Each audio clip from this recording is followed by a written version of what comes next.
Matthew. Who's that? Who else? It's Vidiv. You've been MIA for a month. Barely posting and much less talking to anyone. Where have you been? Working on some music, getting some personal stuff sorted, and generally getting my head on straight from burnout. I'm fed up with your excuses. It's time to let me get back to work. Give me control. What? No, this is my channel.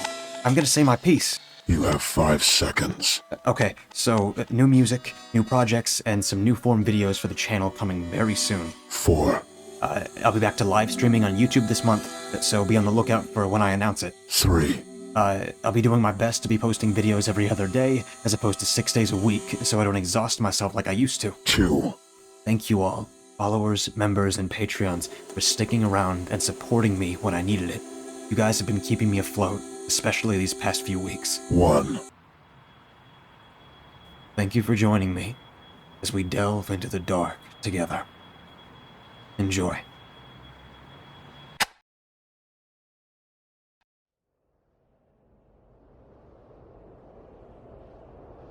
Are you sure, Mr. Roger? Rachel asked me upon hearing my request. We were outside of her family home, a big but cozy-looking house in a small town near the Appalachians. My pickup truck idled behind us, parked on the side of the road, as we sat there knee-deep in snow. She'd invited me inside for warmth and a cup of tea when I arrived, but I was in a hurry, so I turned her down. I wanted to get it over with as fast as possible and be on my way. We don't rent out the cabin during winter. The area is too dangerous during this time of year, Rachel said, trying to dissuade me from my course of action. And she wasn't wrong. The thick snowfall turned the world into a white, shining, slippery mess. One wrong step, one daring turn of the steering wheel, and I'd be in big trouble. But I wasn't worried about the weather or the cold. They'd be the least of my issues. Some friends told me you do. They said your family rented them the cabin for Christmas the past few years, I said, feigning ignorance. They must have gotten us confused for someone else, Rachel said. My parents haven't rented the cabin during winter for as long as I can remember. How so? I asked, curious to see what her answer would be. Did she already know? Did she have me figured out? Did she see through the fake name I provided her? From what I understand, a group of people rented it from my grandparents some 30 years ago. The weather trapped them up there for a week, they ran out of supplies and firewood, and all of them died of hunger and hypothermia. Rachel answered in a worried whisper. So she didn't know. Not about the avalanche, not about me surviving, and most importantly, not about what we found up there. I couldn't fault her grandparents for hiding it from her. That week is better left forgotten. I know that. And yet I can't bring myself to do it, to uproot those memories and cast them aside. Their roots are too deep. That sounds terrible, I said after a short pause, with a sad expression that was all too real. But we'll be careful, I promise.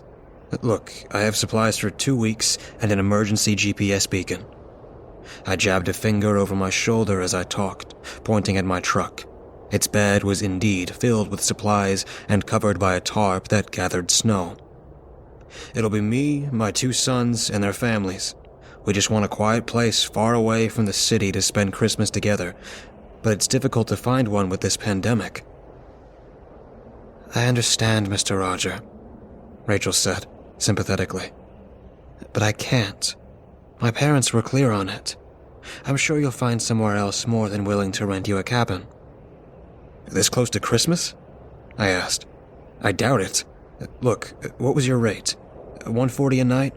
I'll pay triple, with a promise to leave the cabin spotless. I hoped this would convince her, since this stunt would blow through all of the savings I had left. Rachel gave me a surprised look, but seemed to be thinking the offer over. Fine, she said, after a few tense moments. No triple rate. I don't want to rob you of your money, but I have a few conditions. Shoot away, miss, I said, faking a dumb old man smile. "Your security deposit will be triple.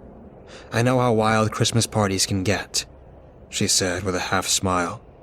Her lips curled just enough to denote that she wasn't malicious, but that she wasn't taking crap from me either.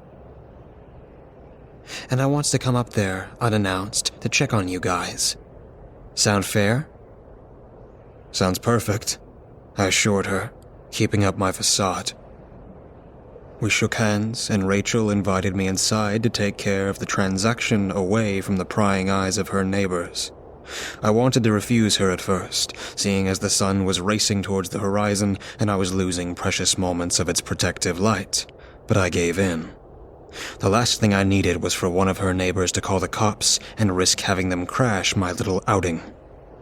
So I followed her inside, shaking my boots of snow and taking off the layers of clothes that protected me from the biting cold. Rachel led me into the living room and had me sit at a small yet comfortable table next to a raging fireplace. She made herself unseen into the kitchen, with the promise that she'd be hasty and would return with warm tea. Left alone in the room, I looked at the countless family photos adorning the walls. There were a lot more of them than the last time I passed through here, but the centerpiece was the same. An old family portrait depicting a large group of people hung in the same place above the fireplace, although the yellow sheen it had picked up over the years was new. A Christmas carol began singing gently from another room, and Rachel was humming along to it as she returned. In her hands, she carried 2 ceramic cups painted with winter scenes, with steam rising up and out of them and spreading a festive smell. She handed me one, depicting a snowman going down a steep hill atop a sleigh, while she kept the other, showing a lumberjack swinging a heavy axe at a fir tree. I took a tentative sip, careful not to burn my tongue on the hot liquid. "Clove, cinnamon, orange?" I listed, and made a show of smacking my lips while taking another sip. "And it's subtle, but I'd be willing to bet apple cider." Rachel gave a short, courteous laugh. She blew air into her own mug a couple of times and took a sip as well. "Good thing we weren't betting then, Mr. Roger," she said with a soft smile. "You're bang on." I shrugged my shoulders, returning her smile in kind. 30 years of making tea and cooking Christmas dinners for everyone will do that to a person, I said. And oh, how much I'd wished for that to be the truth. For me to cook for a large family, toiling between stoves and pots only to see their smiles around the dinner table. How I wished for my reality to be different, for me to not cook dinner all by myself, no matter the occasion. But reality is cold, bitter, and unapologetic. It never cared much for my wishes. "I bet," Rachel said. Her smile extended a little. "And you'd win that bet," I said, burying the painful memories that threatened to surface under sweet lies. After all, in that moment, I wasn't Aiden. I wasn't a 50-something-year-old man and a widower with no family to speak of for the last 30 of those years. No, I was sweet old Mr. Roger, with a large family waiting for my word back at home, hoping to spend Christmas together at this particular cabin that claimed everything from Aiden. A sweet lie, a masquerade so convincing that I wanted to believe in it myself for as long as possible. "Say," I spoke before Rachel got to talk. "Is that portrait over there of your grandparents?"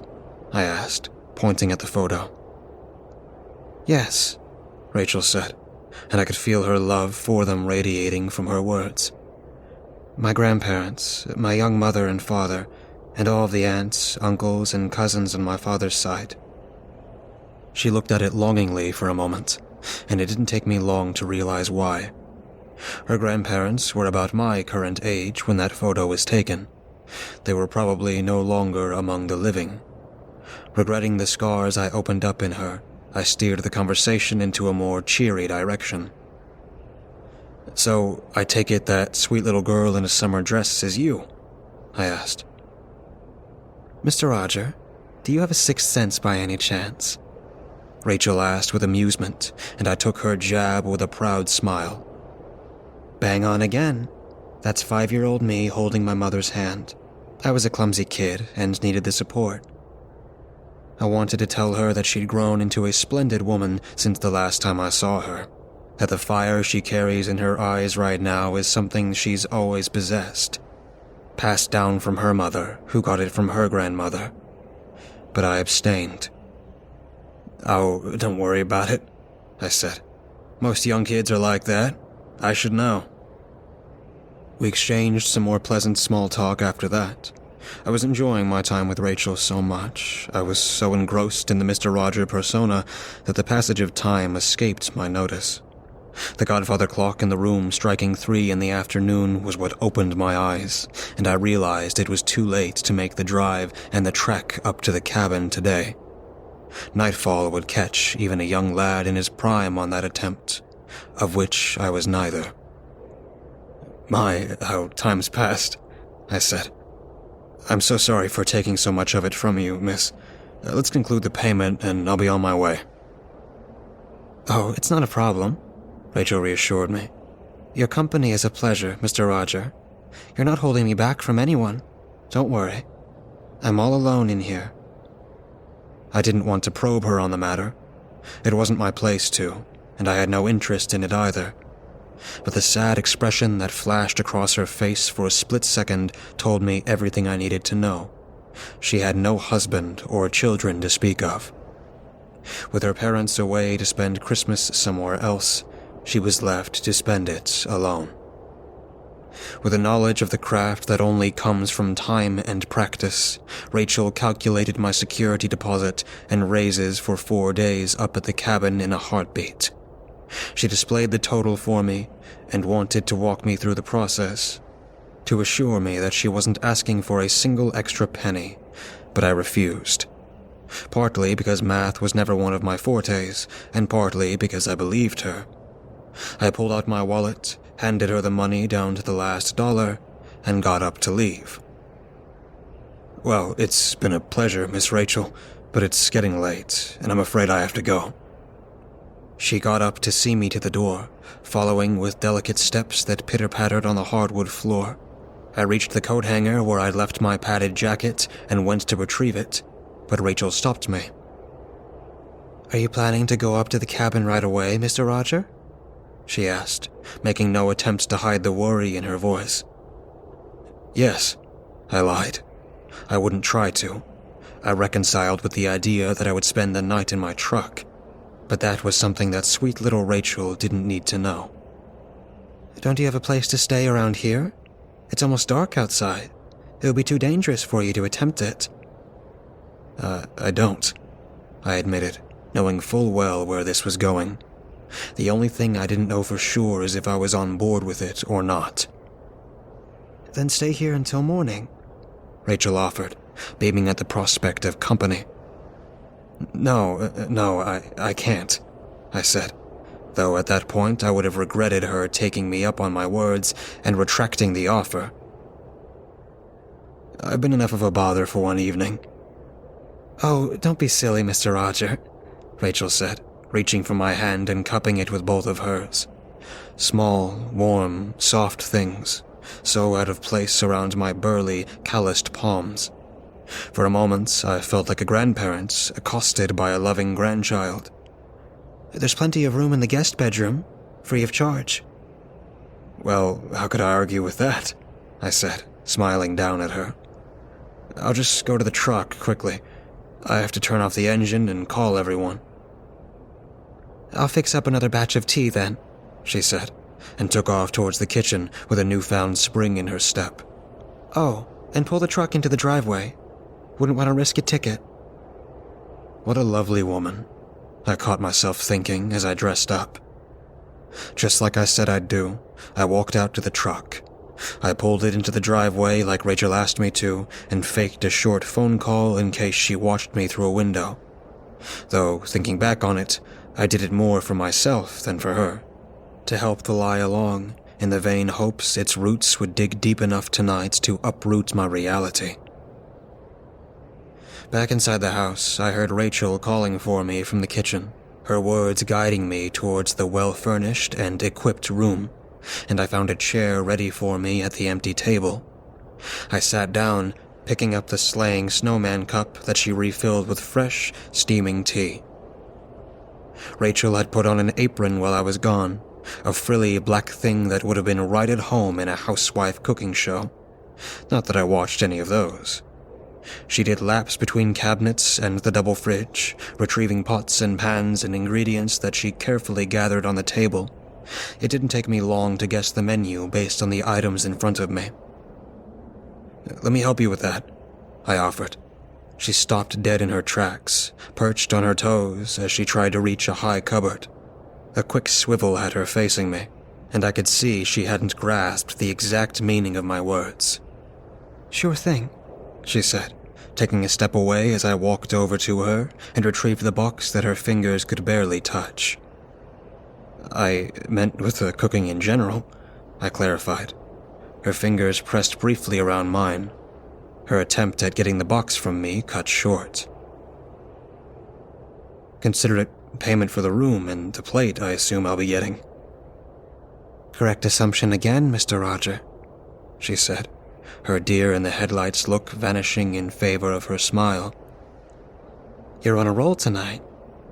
And fine, but just know that I'll feel bad about accepting your help the entire time."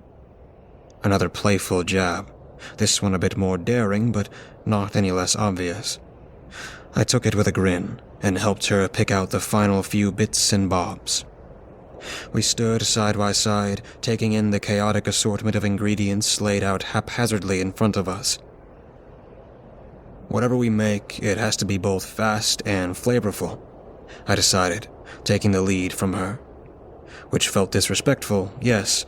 I was in her kitchen after all, but it didn't look like she was making any progress on pinpointing any particular recipe. "True," she admitted. "Any suggestions?" We went back and forth for a few minutes, bouncing ideas off of each other until we settled on a menu that we were both satisfied with. Buttery mashed potatoes, an assortment of roasted veggies, roasted turkey breast, a spiced cranberry sauce, a gingerbread trifle for dessert, and a quick and dirty eggnog to get tipsy. For the more culinary literate ones among you, yes, all of those are anything but fast, especially the turkey. But here's a quick tip while I'm at it. Butterfly your turkey breasts. It'll cut down on the cooking time considerably without sacrificing any of the flavor. At any rate, I'm not here to host a cooking show. After spending a few more minutes discussing the details of the recipes, which is a crucial detail if you cook along with someone else, we sprang into action. Rachel tackled the mashed potatoes and roasted veggies, I took on the turkey, the cranberry sauce, and the trifle, and we decided to meet in the middle for the eggnog while helping each other out here or there when an extra pair of hands was needed. Dashing between the pots by her side was a lovely time, to the point I didn't mind how long it took for everything to cook. And by her smile and dancey demeanor, I figured she didn't mind it either. We were both having a blast, one that we didn't know we desperately needed until we received it. Taking a short breather after I deposited the well-seasoned turkey breast into the oven next to Rachel's veggies, I couldn't help but watch her for a while. The smile on her lips, the way her hips swayed as she kept on her toes, her warm presence that brightened the atmosphere. She reminded me so much of my Jennifer. My sweet, lovely Jennifer. The fun times we had as young, reckless kids. The parties we went to that rocked entire blocks as teens. All of the hikes and traveling we did as young adults. She'd been the soul of the party wherever we went. And more than that, she'd been my soul. The integral part that made me, me. She was my one and only. The person I wanted by my side through thick and thin. The woman I wanted to age next to. My mind threatened to sink like a cannonball, down into the murky waters of what-ifs and could-have-beens, and I was entirely unprepared to stop it, just as always. I was about to go on a stroll down memory lane, to watch my being slowly splinter into a million pieces while I peered uselessly at the resulting shards that I didn't know how to pick up and put back together into the whole they'd once been. I guess Rachel noticed my 1,000-yard stare, the way my eyes fixated on a point millions of miles away. She froze, looking at me with worry from the other side of the kitchen. "Mr. Roger?" she asked, taking a tentative step towards me. "Are you okay? Do you need to sit down? I'll fetch you a glass of water." As I came to my senses, my mind easing back into the present, I caught my reflection in the smooth surface of the refrigerator. Blurry as it was, I could still make out just how pale my skin went. I said, the words leaving my throat, weak and frail. "I'm fine, Jen. No need to worry. A glass of water would do me plenty good." I went around the cabin, sitting down in my chair as I tried to regain my composure. Rachel got a clean glass from a cabinet and filled it with ice-cold water from the fridge. She rushed over to me, putting the glass in my hands and leaning over me as she checked my forehead with the back of her hand. A sweet gesture, but completely misguided, since panic attacks don't bring about fever. "Thanks," I said, taking the glass from her and taking a hearty swig. "And please stop calling me mister. Just Roger's fine." "Okay, Roger," Rachel said. "Are you okay? Do you have any medicine you need to take?" She knelt in front of me as she talked, staring into my eyes and cupping my hand with both of hers. The amusement in her eyes was gone, its place taken by an urgency and worry for my well-being that I didn't like nearly as much. No, I'm fine," I reassured her. "I'm not that old. It was just a harmless panic attack, that's all. I'll be right as rain in a few." She didn't seem convinced by my words, but she got up. The food didn't care about my panic attack. It kept boiling and threatened to burn regardless of my mental state. She did another lap of the kitchen, stirring what needed to be stirred, tasting and adding salt to what needed more of it. But it was clear that she got scared by my episode. "Hey, look," I said, when I could take it no longer and got to my feet. "I'm fine, I promise. I'll help you finish up. It's too much for a single person." It's just that," she stuttered. "If I feel bad, I'll sit back down," I said, getting back to my cooking duties. "Pinky swear?" Rachel asked out of the blue. I turned to find her next to me, with her hand extended and her pinky finger wiggling around. "Pinky swear," I said, twisting my own pinky finger around hers. "I'll be fine." "Okay," she accepted, and her smile made a shy but welcomed comeback. "I promise I'll watch you more carefully to make sure you're fine." With the strain of my episode hanging in the air, we continued cooking. Rachel warmed back up after a while, and by the time dinner was ready, she was cracking jokes again. We met up in the middle for the eggnog like we initially planned, pouring ourselves a healthy glass of it, and plated up. Dinner was tasty, but I didn't expect any less from the two of us at that point. She proved that she could hold her own in the kitchen next to a veteran cook like myself. "You're an amazing chef," she said as she tasted my contributions to the menu. "Miss Jen is one lucky lady, getting to eat like this every night. That is, if you do all the cooking, of course. I didn't mean to."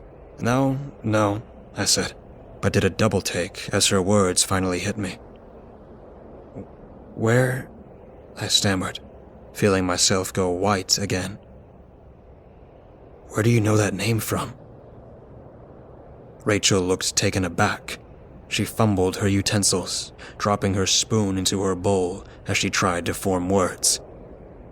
That's what you called me when I came to help you earlier," she stuttered. "And I figured, I assumed, Did I?" I said, waving a hand through the air to diffuse the situation. "Don't mind that. I just tend to get a bit confused at times. Mixing up times and places, you know." I returned to eating, hoping Rachel would drop it. To my dismay, she didn't. Her curiosity was mounting to levels beyond her ability to hold in. But don't get me wrong, I don't blame her or anything. I would have just preferred if she didn't try to dig deeper. I'm sorry for prying, she said timidly. I hope I didn't cause you discomfort by assuming there's a Miss Jen. I sighed, finished what was already scooped up in my spoon, and placed it down next to the plate. There was a Miss Jen, I corrected, and felt the mood sour right away. A long, long time ago. Sorry for bringing it up. Thank you for the delicious meal. Rachel instantly went as cold as the snow outside, but I couldn't fault her for it. The turns this evening took were probably as confusing for her as they were numerous. Not knowing how to feel about me anymore was only natural for her. I reminded myself that I was still a stranger in her house, no matter how well we clicked up to that point, and I was a seemingly mentally unstable stranger to top it off. She cleared the table, gathered the leftovers into airtight plastic containers she placed into the refrigerator for later, and began washing the dishes. All of the wind in her sails was gone, and I couldn't help but feel guilty, both for blowing said wind and for leading her on like I did. I didn't want to admit it. I intentionally misread her signals in my deluded attempt to find out what having a child or grandchild would feel like. And to top it all off, to my complete and utter disgust for myself as a person, near the end I did start seeing her for the beautiful, flirtatious woman that she was. And I liked what I saw. I excused myself from the table, asking for the bathroom and the guest room, and followed the directions Rachel provided. By the time I was done splashing cold water into my face in order to help me sober up, she was done in the kitchen and was heading up to her own room. She only briefly paused by the half-open door, handing me the keys to the cabinet. I might sleep a bit late, she told me. Help yourself to the leftovers in the fridge. You'll need the strength for the trek. I'll come to check on you and your family like I promised. Good night, I wished her as she left, but my words went unanswered. The only thing I heard was her locking the door to her room from the inside.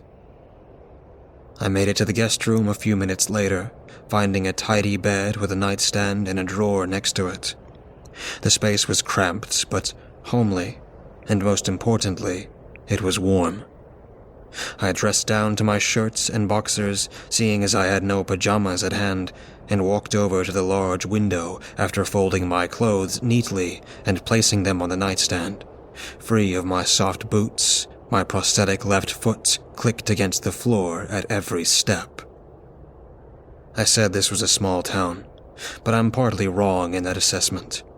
It's just 2 lines of houses, one on each side of a central road populated entirely by people with land up in the mountains and cabins for rent all year round. The window of my temporary abode faced the backyard, which ended with a sturdy fence that kept out the countless miles of untainted forest that sprawled behind it. I had a nice view of the breathtaking wilderness, and I put it to good use for a while, standing by the window and peering out. I had one question that desperately needed answering, so I reached for the window's handle and opened it wide. The cold winter winds invaded the room right away, sapping it of warmth and sending chills down my exposed body. But I didn't pull away. I pushed into the frigid air, allowing it to freeze me further as I sharpened my hearing. The minute background noises of the pine forest grew more apparent, until I could make out the distant sounds of critters going about their nightly business. A few minutes later, on the verge of hypothermia, I heard what I was waiting for. The forest went quiet for miles and miles across, and a howl descending from the highest mountain tops claimed that silence for itself. It was such an ugly, soul-rending call that had managed to chill me in a manner that the coldest air couldn't hope to match. A warped, unnatural mix, somewhere between man and the lowest form of beast to walk this earth. The scream of endless hunger and agony, aimed solely at me. I jumped back from the window, having gotten all the confirmation I needed. After closing it, I turned the radiator up all the way and all but nearly hugged it to warm myself faster. The stunt I pulled was risky. So long as I was cold, the beast could find me. But it was the only way I knew to drag it out of hiding and have it make its presence known. When sensation returned to my toes and fingers, and I was sure I was warm enough to not be found anymore, I went to sleep. I covered myself with the thick blanket and succumbed to a fitful sleep. Morning came fast, leaving me surprised when the sun's first rays reflected off of the spotless snow and into my room. It had been a long time since I last slept without an eye open. 3 decades now to the day. Feeling well rested, I got dressed and left Rachel's house. As tempted as I was, I didn't take any of the leftovers. By 8 a.m., I was already driving. The furthest point up the mountain I could reach with my truck was about half an hour away, and I had a 3-hour brutal trek through knee-deep snow to look forward to after that. I wasn't exactly enthused about it, but I was hasty regardless. I parked the truck in the clearing where the road ended, locked it up, and took to its bed. The first thing to come out from under the tarp was a sleigh, followed closely behind by the harness I'd used to pull it. More items came, and I strapped them all firmly to the sleigh. A Dane axe with a silver-coated blade, a chainsaw, a shotgun with both normal and silver pellets, a couple canisters of gasoline, a few jars and vials of my own blood that I gathered and kept refrigerated over the last month or so, and some other miscellaneous items like changes of clothes and a first aid kit. Starting through the snow, I soon hit the incline that would only grow steeper as I advanced. The path I took was one I knew, and I used familiar landmarks to guide my way. A weird-shaped tree here, a large boulder that hadn't moved in millennia there. They jolted memories in me, and before I knew it, I found myself reminiscing of better times as I trudged ahead. Laughter and banter among friends spawned between the trees, echoing through my mind as if they were real and not merely echoes from a different era. Snow crunching beneath our boots as we merrily made our way towards a much-expected vacation. Jennifer by my side, me inhaling her intoxicating perfume with each labored breath. The sensation of her warm skin against mine. It was enough to bring me to tears. In the middle of the forest, hours away from anyone, I cried. The salty drops running down my cheeks froze in the frigid air, threatening my skin with streaks of frostbite. After a while, seeing that the cabin was about 2 miles away, I wiped the tears and refocused on the task at hand. It's a good place to start, I mumbled to no one in particular. I pulled out the first vial of blood and bit down on its cap to remove it. With an arching motion, I spilled it over the pine needles and fresh snow behind me, careful to not get any on the sleigh. My speed faltered as the incline grew beneath me, but I kept going, marking the forest behind me with blood every 500 feet or so. After 20 vials, and the realization that I miscalculated the distance, I opened one of the jars as well, and dipped my gloved fingers in it. 3 more markings later, I reached the clearing that the cabin was built in. I expected another flood of painful memories when I laid eyes on it, but I was pleasantly surprised to find out it wasn't the case. The cabin itself looked nothing like I remembered it, but then again, why did I think it would? After that week we spent in it, of course it needed to be rebuilt. And rebuilt it was, bigger and better than its former incarnation. I pulled up to its porch, releasing myself from the sleigh's harness and leaving it behind as I entered. The inside had a slight, frosty smell to it, which along with the fine layer of dust that settled on everything was a dead giveaway that the cabin hadn't been used since the first snowfall this season. After a hasty check of all the rooms, I looked at my wristwatch. It read 1 p.m., which meant that the trek took me longer than expected. Now, if I may be allowed to toot my own horn for just a bit, I'm in great shape for my age. I'm my own cook, so I eat well. I'm my own personal trainer, and God knows I've not gone easy on myself. Most nights I can't feel my limbs after strenuous bouts of workout. I don't drink, I don't smoke. In fact, the last 30 years of my life have been spent solely on preparing for tonight. Time used to better my mind, body, and arsenal, all so I can see this one night through. But even with all of that, I can't compare to a man half my age.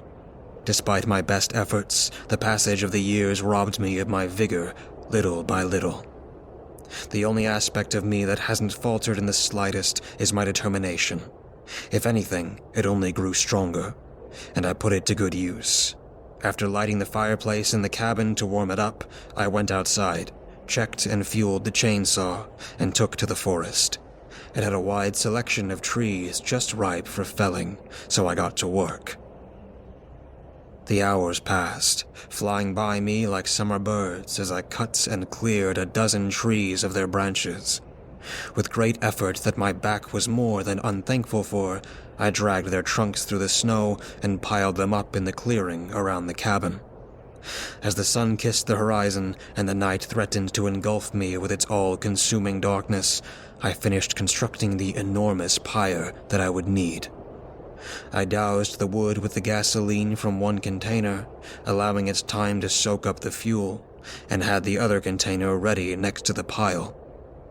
The last thing I did before going inside the cabin to warm myself up and catch my breath was to open the 2 jars of blood, leaving one at the edge of the forest and the other one next to the pyre on a log. The sun slowly disappeared, and from my vantage point next to the fireplace, I could see the shroud of nighttime settling across the forest. I waited, biding my time for as long as possible until every last ray of light was gone. My mind was eager to spring into action, but after a grueling day of manual labor, my body had other plans. I soon fell asleep on the chair, lulled into it by the heat of the fire. To my displeasure, my sleep wasn't as restful as it had been back at Rachel's house. The night terrors I'd grown accustomed to returned to haunt me again, offering me a sweet release from the present only to tear it away from me.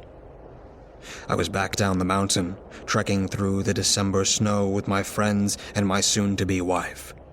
The date was the 24th of December, 1991, and I was a strapping young lad of only 25 years of age.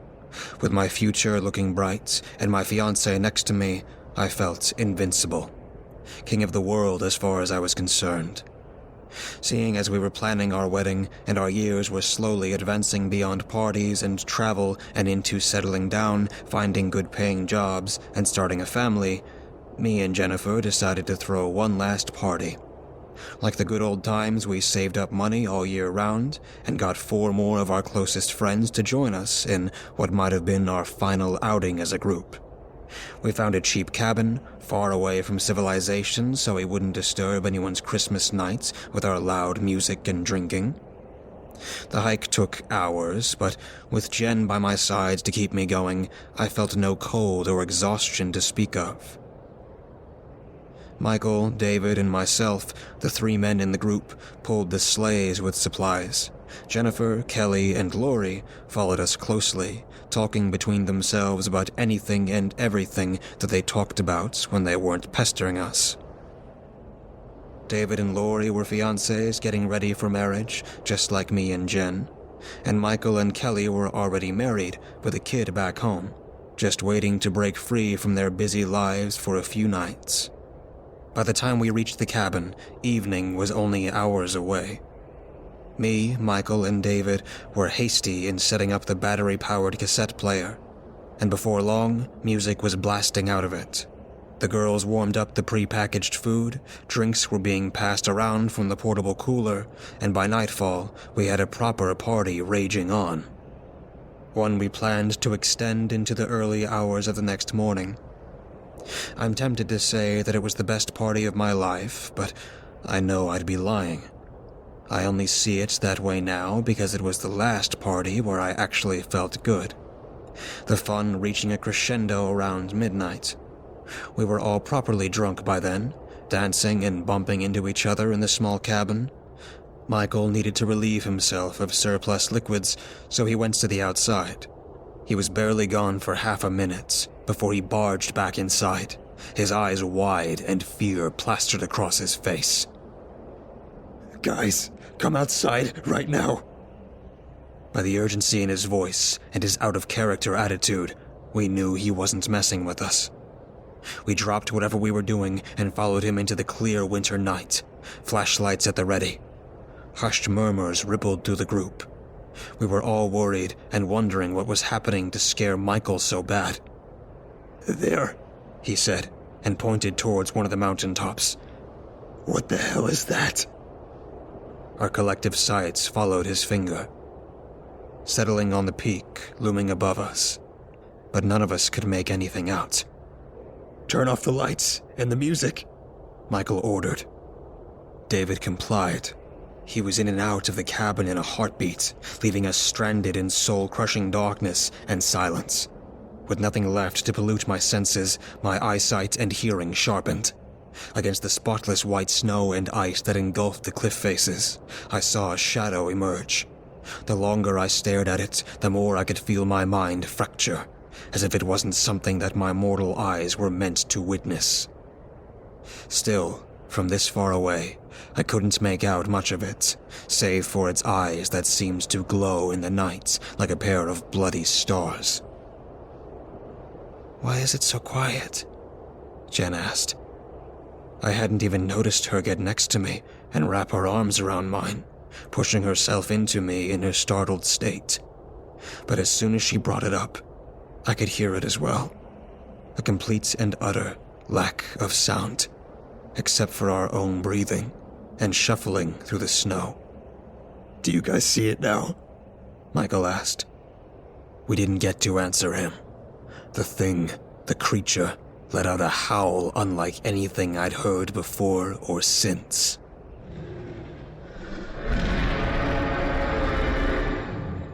The call of endless winter, of bone-shattering cold and gut-wrenching hunger.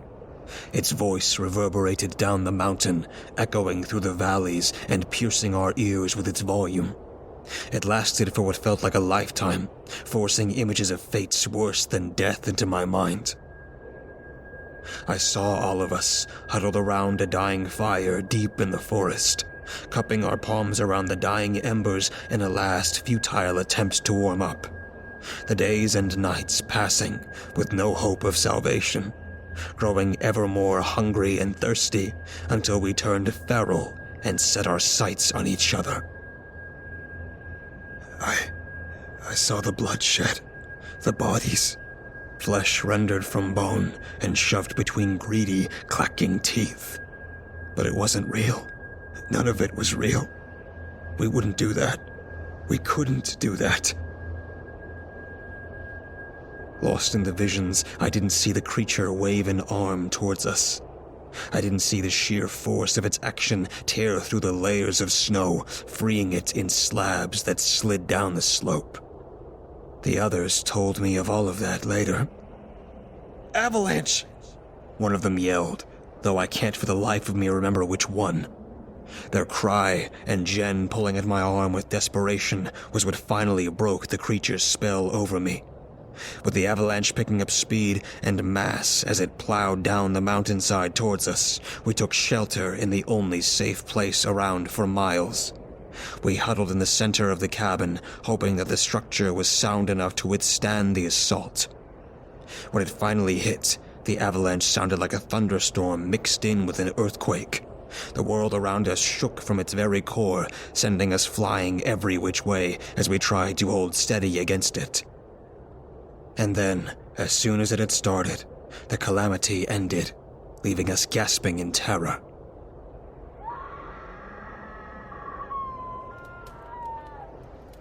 A scream reverberating from outside the cabin woke me up before the nightmare got to the worst part.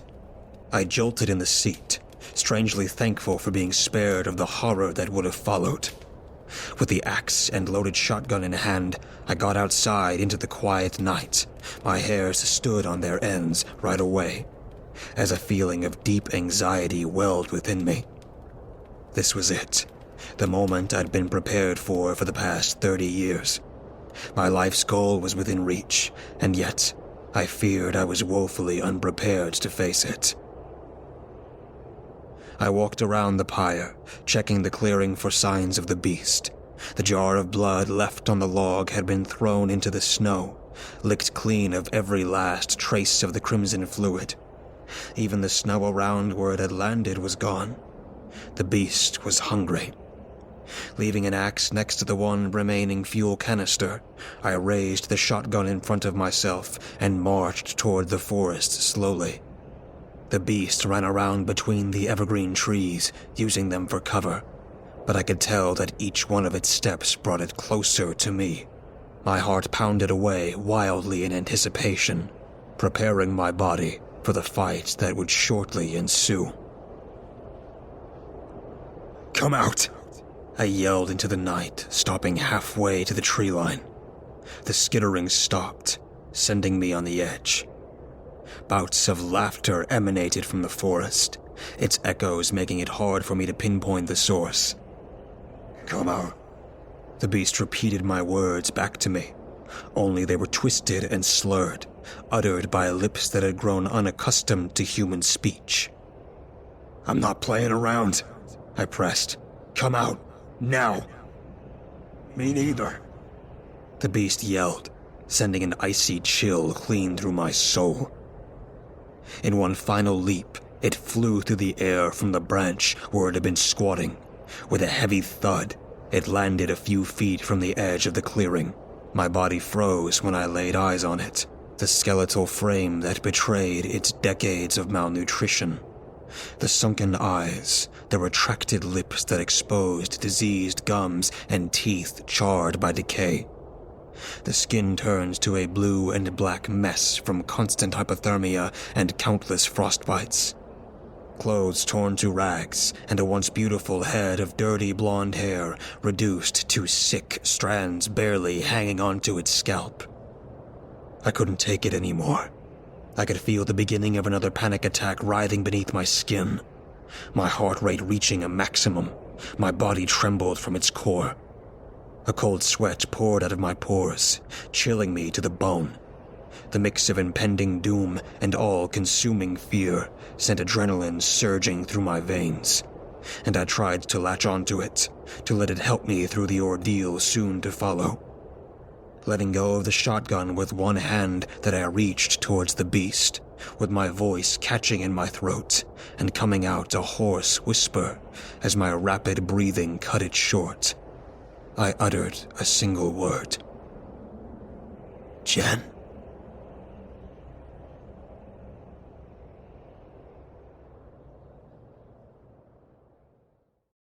The first thing we did after the avalanche ended was to take stock of our situation.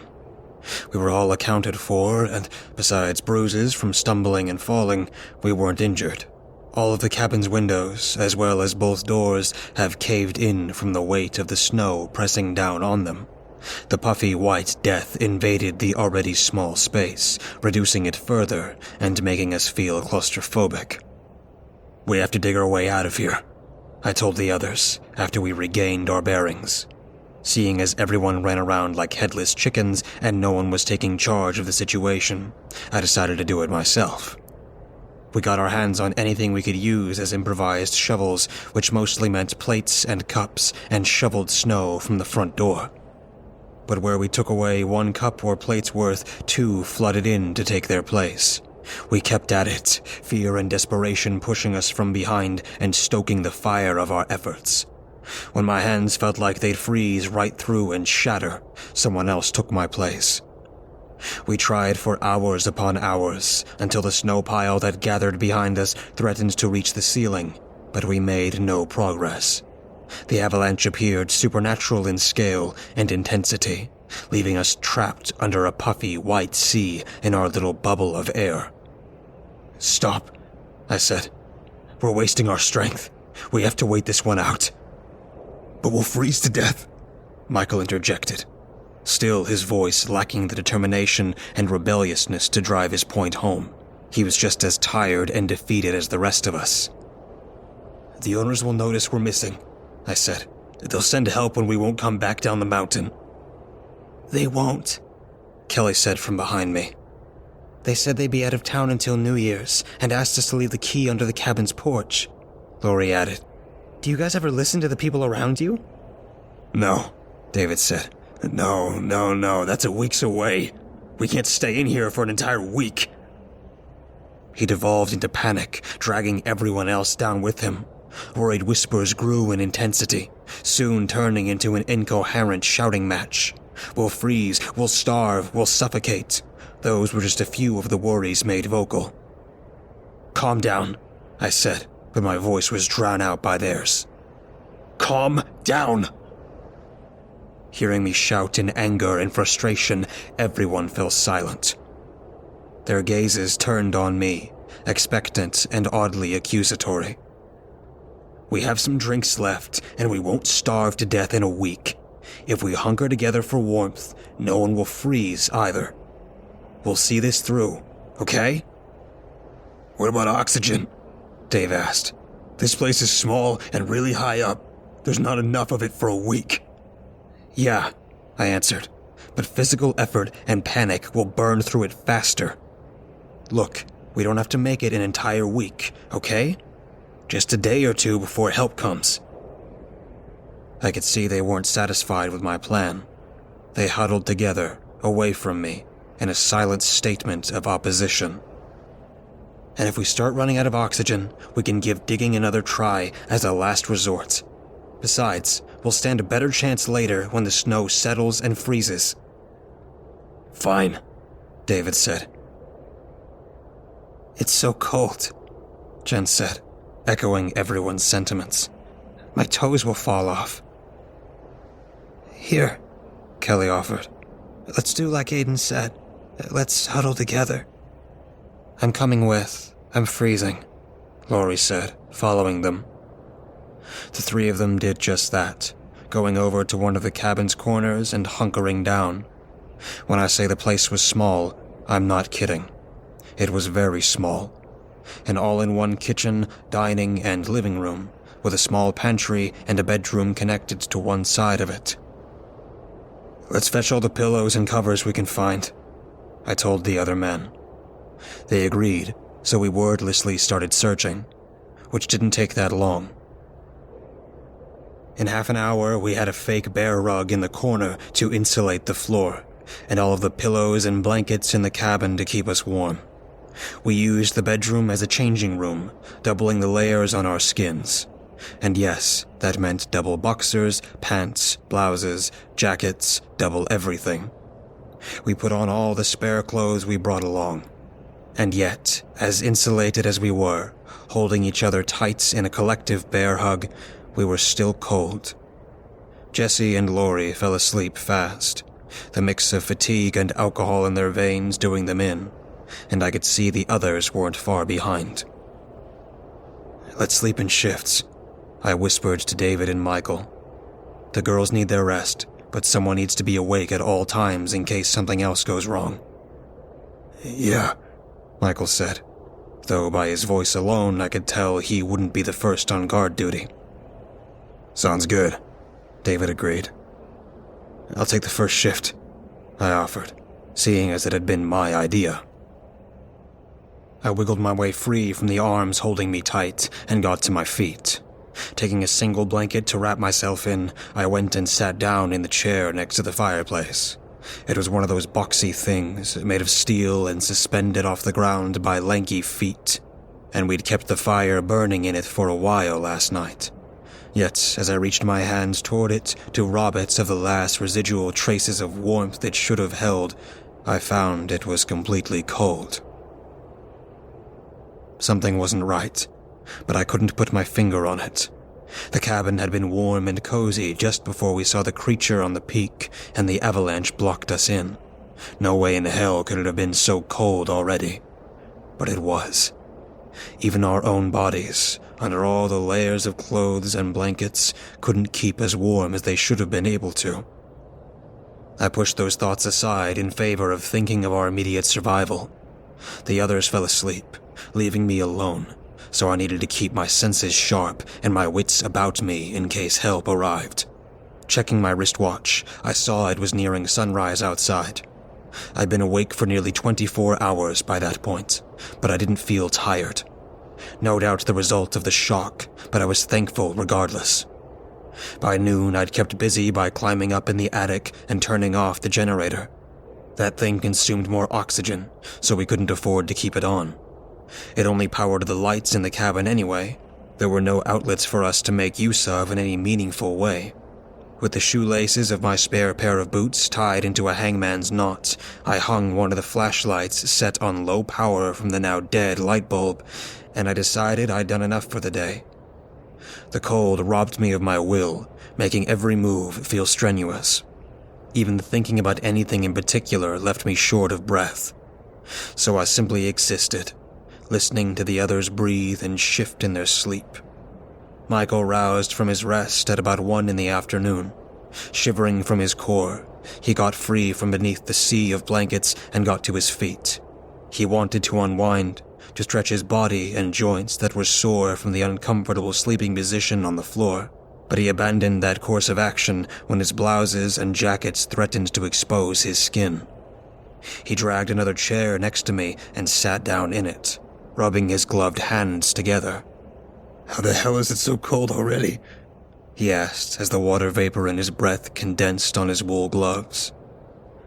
"I don't know, man," I admitted with half a mouth.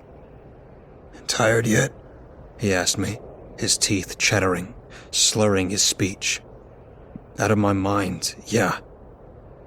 "I'm hungry as hell," he said. "I'll grab a bite to eat and take over. Go catch some shut-eye, too," he said in a demanding voice, one I couldn't argue with. "Thanks," I said, and pried myself free from the seat.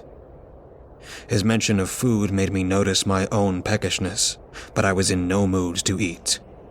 In a matter of moments, I was wrapped in Jen's arms, drifting off to sleep. It felt like a short nap, a blip in my stream of consciousness, before I was awoken by screaming. Jolting to my senses, pushing blankets and pillows aside to get to my feet, I saw the source of the commotion. Michael was on his back, down on the floor, with David on top of him, hurling fists at his face. "What the hell?" I yelled, jumping on David's back to pull him away. He was crazed, outputting more force than I'd ever seen him to. "He ate all the food," David yelled at me, elbowing me in the face to get me off of him. I stumbled back and crashed to the floor, bringing my hands around my nose. The hit felt like a lightning strike to the face, the cold amplifying the pain of the fresh wound. My gloves came back, bloodied. Warm liquid soaked through them and reached the skin beneath.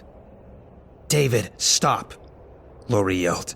The sound of her voice broke David's violent spell. His eyes went wide, darting between his bloodied fists and Michael's disfigured face. David stuttered. "I woke up and found him eating all our food. He didn't leave us anything, not a crumb." I got up and placed my hand on David's shoulder. Having calmed down, he nearly melted under my touch. I guided him to his feet and slowly pulled him aside. And in the ensuing silence, I heard Michael muttering something between broken teeth. Kelly got on her knees next to him, tears streaming down her face, but she kept quiet, trying to hear him. "Hungry. So hungry," Michael chanted. "Why do you have to beat him up so badly?" I asked David a bit further away, where the others wouldn't hear us talk. Jen got down next to Michael as well, helping Kelly in her efforts to clean and treat him. Laurie just hung out, away from everyone, with a 1,000-yard stare in her eyes and shock plastered on her face. "He ate all our food, okay, but that's not—" "I'm sorry," David said, cutting over me. His voice quivered, and I knew he was on the verge of crying. I don't know. I don't know what got into me. I didn't mean to, but I snapped. I couldn't control myself." "It's that thing, that creature," I said. "It's messing with us somehow, with our minds." I didn't know if I should bring up the visions I had, but seeing as the situation was quickly devolving and suspecting outside interference, I decided to do it.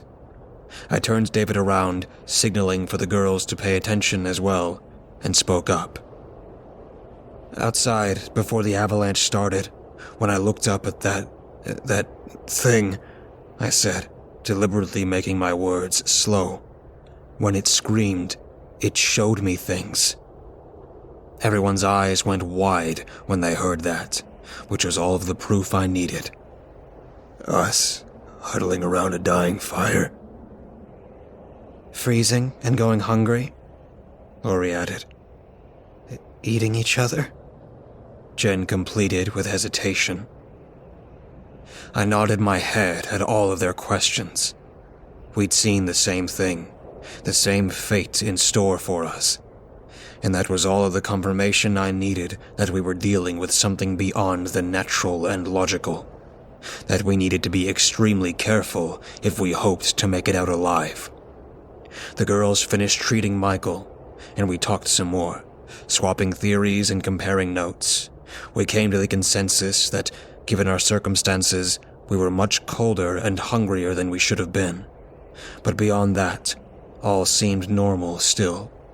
Or as normal as things could be right then.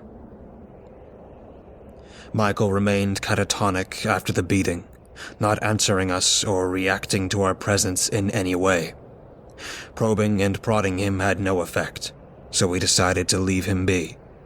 Not because we didn't care about him. We did care, but we'd done our best with what we had. He needed to rest, to heal, and to let the shock clear from his system. Consumed by guilt, David decided to move to the opposite corner of ours, and naturally, Laurie followed him. Afraid for Michael's life and plagued by paranoia, Kelly moved him and herself to another corner of the room as well. Just like that, our group was splintered, bringing down our chances of survival considerably. Despite our better judgment, distrust had been sown, and it managed to take root in our minds.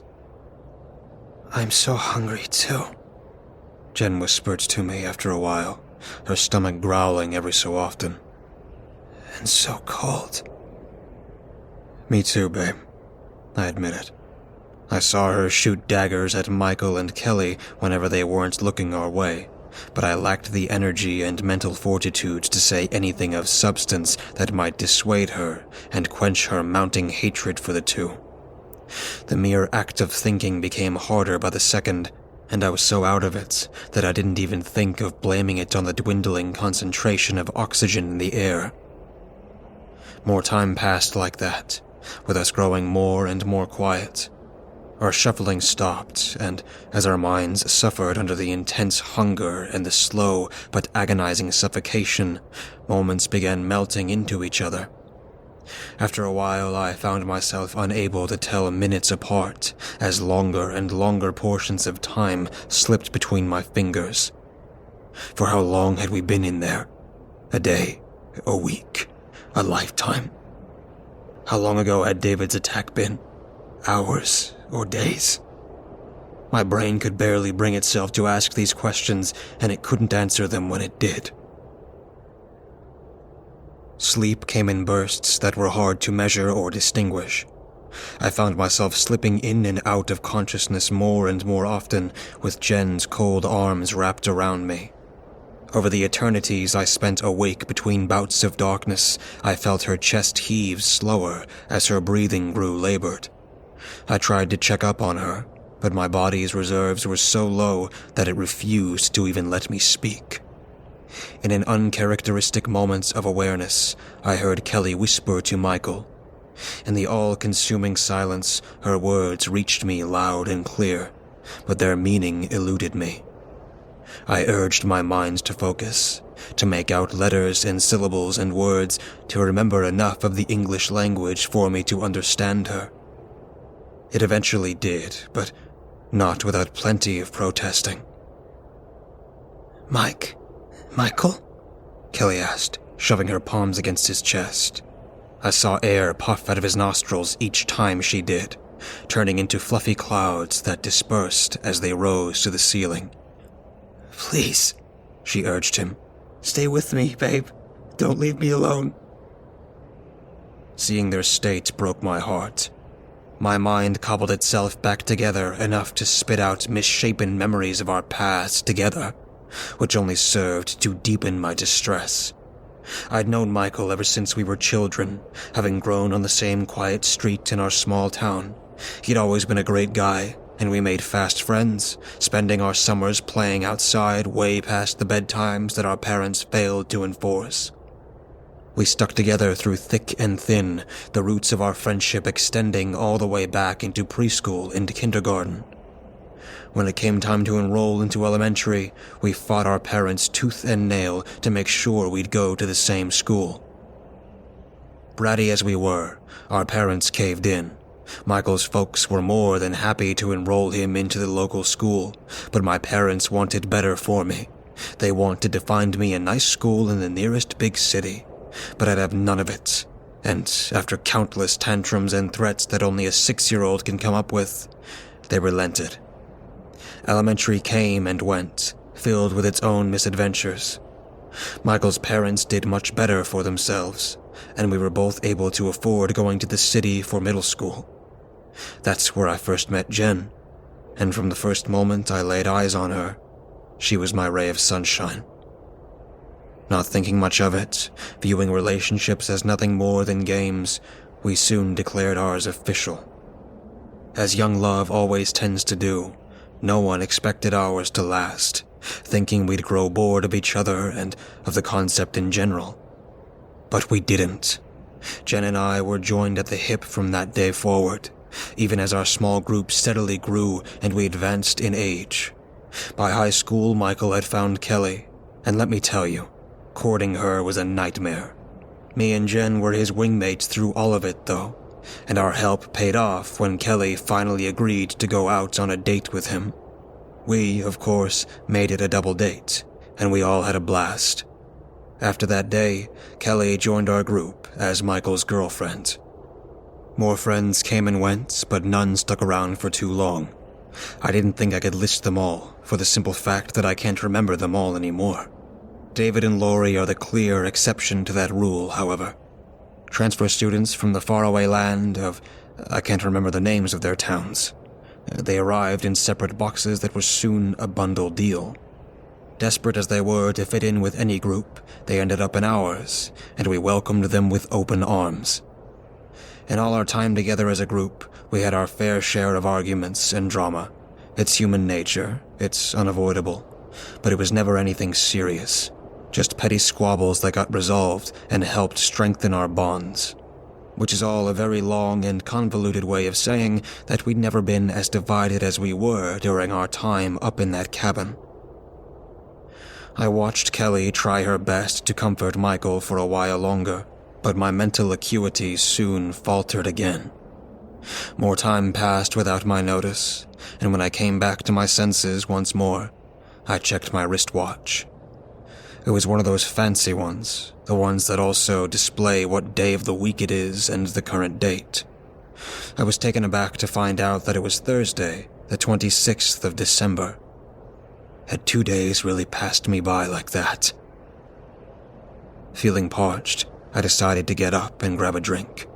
We still had some beers, a bottle of wine, and half a bottle of whiskey left in the cooler, but I wasn't dumb. Even in my impaired state, I knew that too much alcohol would only dehydrate me faster, so I went for the beer and left the stronger stuff alone. I got one of the bottles out, undid the cap with much effort, and pressed my cracked lips against it. The liquid inside was on the verge of freezing as I tipped the bottle up, and it felt like thousands of sharp razor blades down my dry throat. But I don't think I've ever appreciated a drink more in my life. As soon as it started flowing, it was over and gone. Soon, I discarded the bottle. Feeling a tiny bit better, I checked up on the others. They'd gone just as motionless as Michael, and I was worried that not all of them were alive anymore.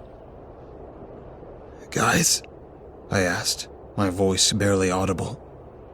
you all still there? Kelly cracked her bloodshot eyes open and shot me a look of pure exhaustion. She probed Michael with her elbow, and he produced a few puffs of air out his nose. Laurie snuggled tighter against David, and he simply stated, "Where the hell else would we be?" That only left Jen. Jen? Babe? I called out, the words coming out as mere whispers. She tossed in her sleep, so I decided to let her be. But I wanted to get a closer look at Michael, who I knew was pretty banged up, and whose wounds would only get exacerbated by the cold.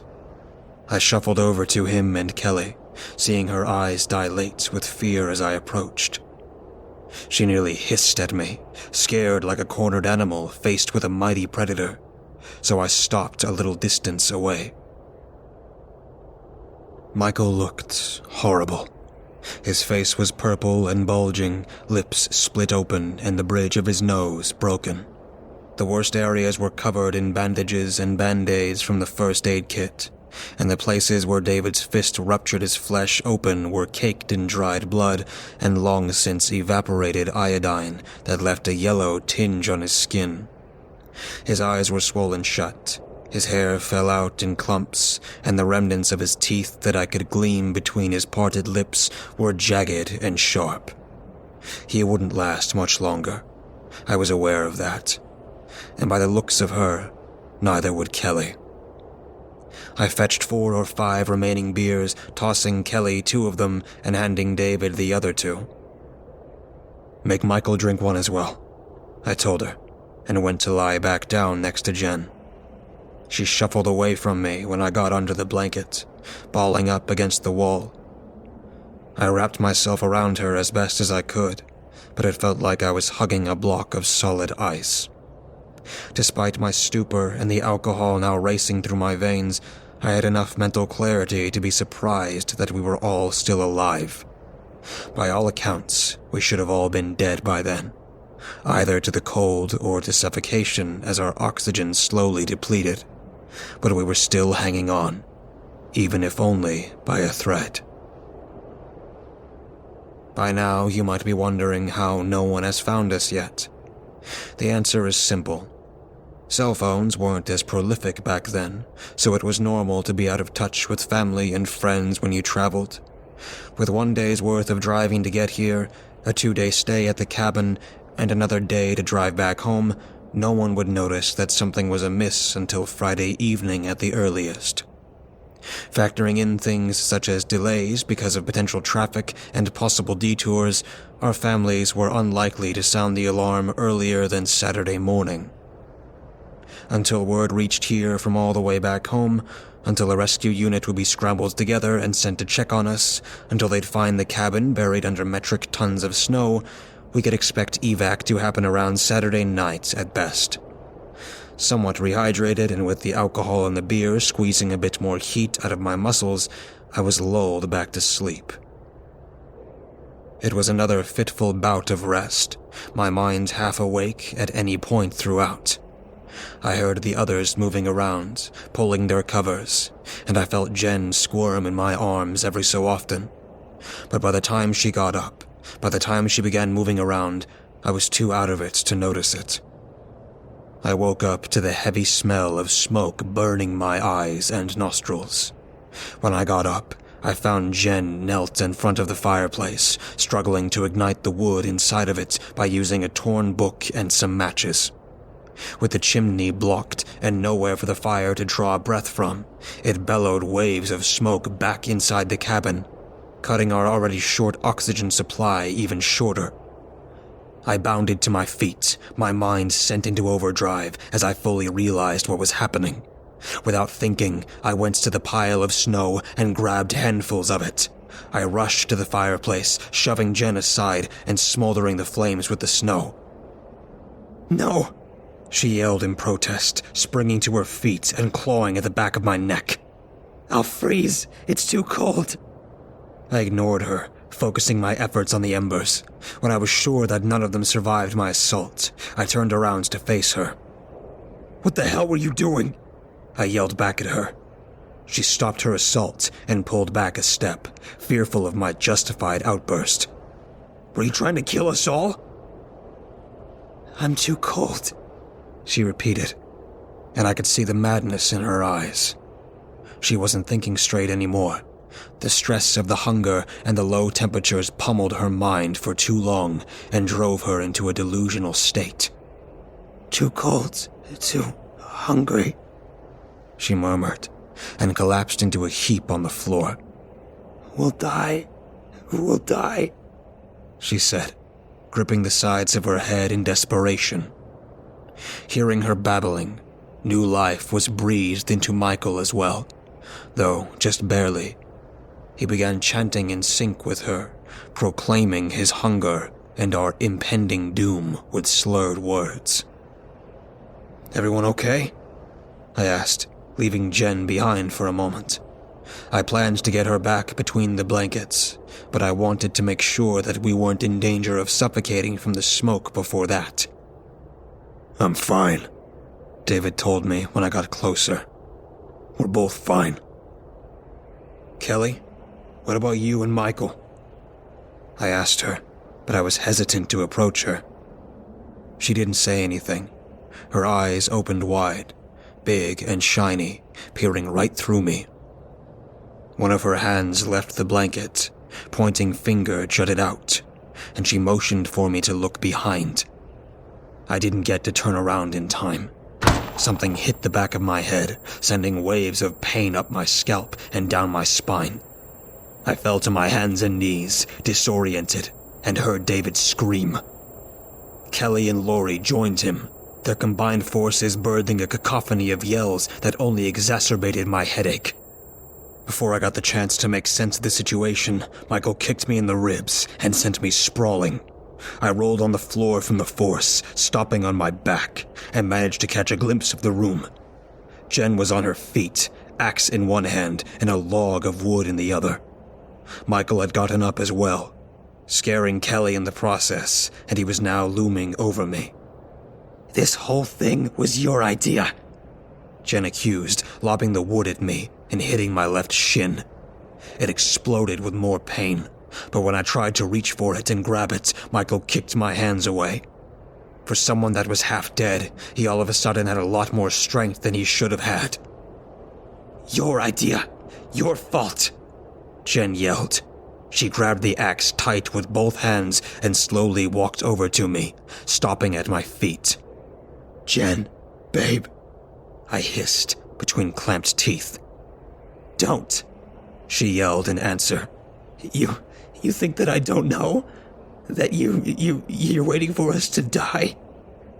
She trembled as she spoke, her head jolting from side to side, and her words sounded like those of a madman. "The beast, it didn't show us the future. It showed us a way out, taught us how to survive." "Survive?" Michael echoed her words. "Jen," David spoke up. He got to his feet while she stammered her nonsense and approached us with his hands in front of himself. "Calm down, please.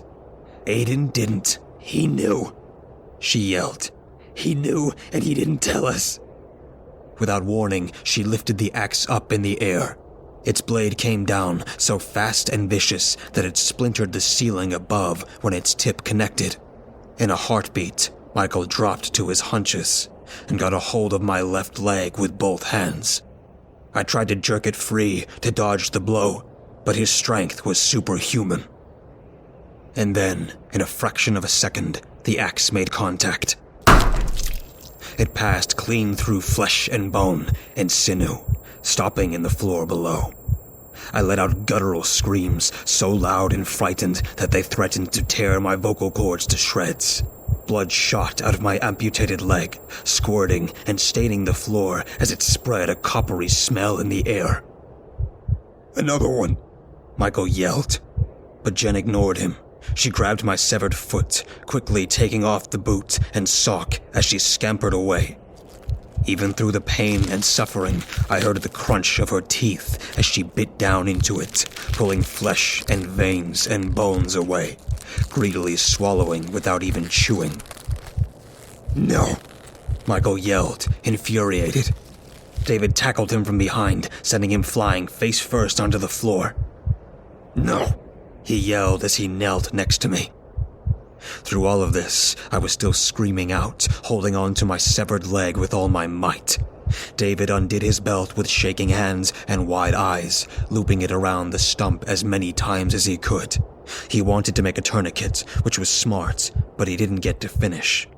Michael jumped him, and the two of them flew away in a flurry of blind punches and kicks. I grabbed a hold of the belt, feeling my consciousness slowly melting under the shock and blood loss. With my last ounce of strength, I completed the tourniquet and tightened it as much as possible. The blood flow slowed, but it was far from stopping, and I knew I needed to act fast. David and Michael were still duking it out, their attention focused on each other, but Jen was nearly halfway through my foot, and I feared she'd be coming for seconds at any moment.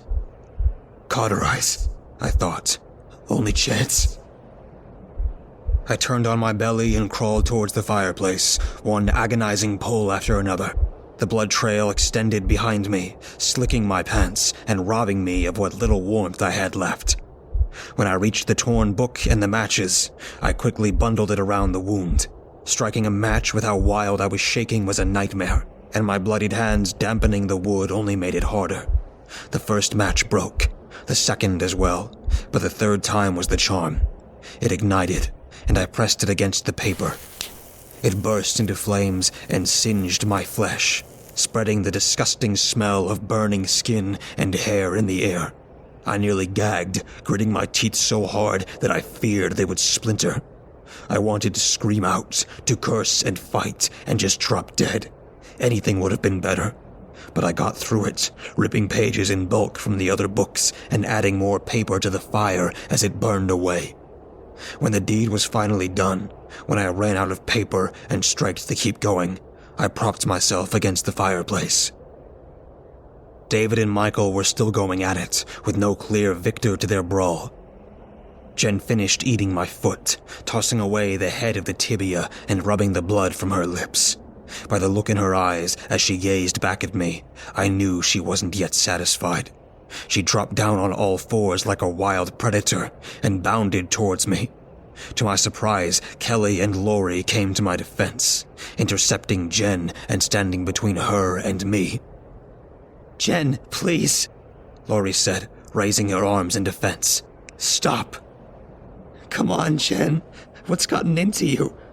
Kelly asked. But Jen didn't answer them.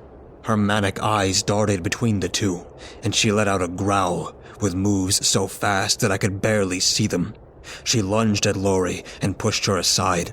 Lori crashed to the floor, hitting her head against the wood, and she began convulsing. Kelly tried to dash away, but Jen jabbed her hand into her throat, gutting her windpipe with her bare fingers. To this day, the sounds that Kelly made as she choked on her own blood are the worst sounds I've ever heard coming from a human. She tried to suck air in, and when her gushing blood invaded her lungs, she tried to heave it back out. Her death wasn't fast, and it was anything but painless. Jen simply watched her drop to the floor, reaching for her own windpipe in a last desperate attempt to cling on to life. She didn't even wait for Kelly to die, just grabbed her foot and pulled her away into the bedroom.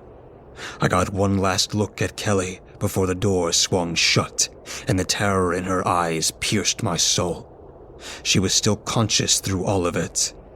And to this day, I shudder at the thought that she was also mostly conscious through what followed.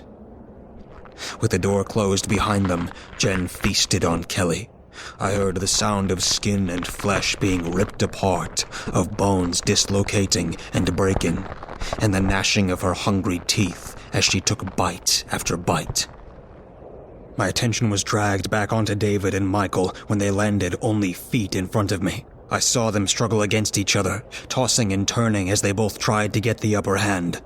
Michael got his feet beneath himself and pushed, throwing David off and jumping him again. He pinned David's hands to the floor and headbutted him once, then twice, then a third time, and I saw his forehead coming away stained with blood. David's nose was crooked and leaking, so badly broken that it rested on his cheek. Michael tried to bite down on David's face, but he dodged the attempt. Another one came, this one connecting with David's chin, and Michael pulled away a chunk of skin and flesh that he chewed on. Barely able to move, I realized that David wouldn't survive without help. Whatever possessed Jen and Michael imbued them with superhuman strength, and they became too much to handle. I forced my way on all fours, or rather, all threes, and limped over to the axe. Behind me, I heard Michael take another successful bite out of David's face, which spurred me on to move faster. Grabbing the axe and pushing to my feet, I used it as a crutch to walk over. Preoccupied with David, Michael failed to notice me. I raised the axe high up, steadying myself on one leg, and brought it down with all my might. I swung it so hard that it whisked me off my foot, but it hit Michael right in the crown of his head.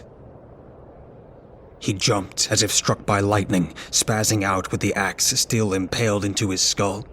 He stopped after a few moments, wheezing as he drew his final breath. I toppled next to David, feeling my muscles burning from the effort, wanting nothing more than to pass out from the pain. But hearing Jen ravage Kelly's hopefully now corpse in the bedroom, I knew I couldn't do that just yet. David? I asked quietly. Yeah, He answered. still here. Can you move? More or less, He said, slowly getting to his feet. Barricade the bedroom door before Jen comes back, I asked of him, which I knew was inconsiderate of me, but short 1 foot I couldn't do it myself. Why? David asked.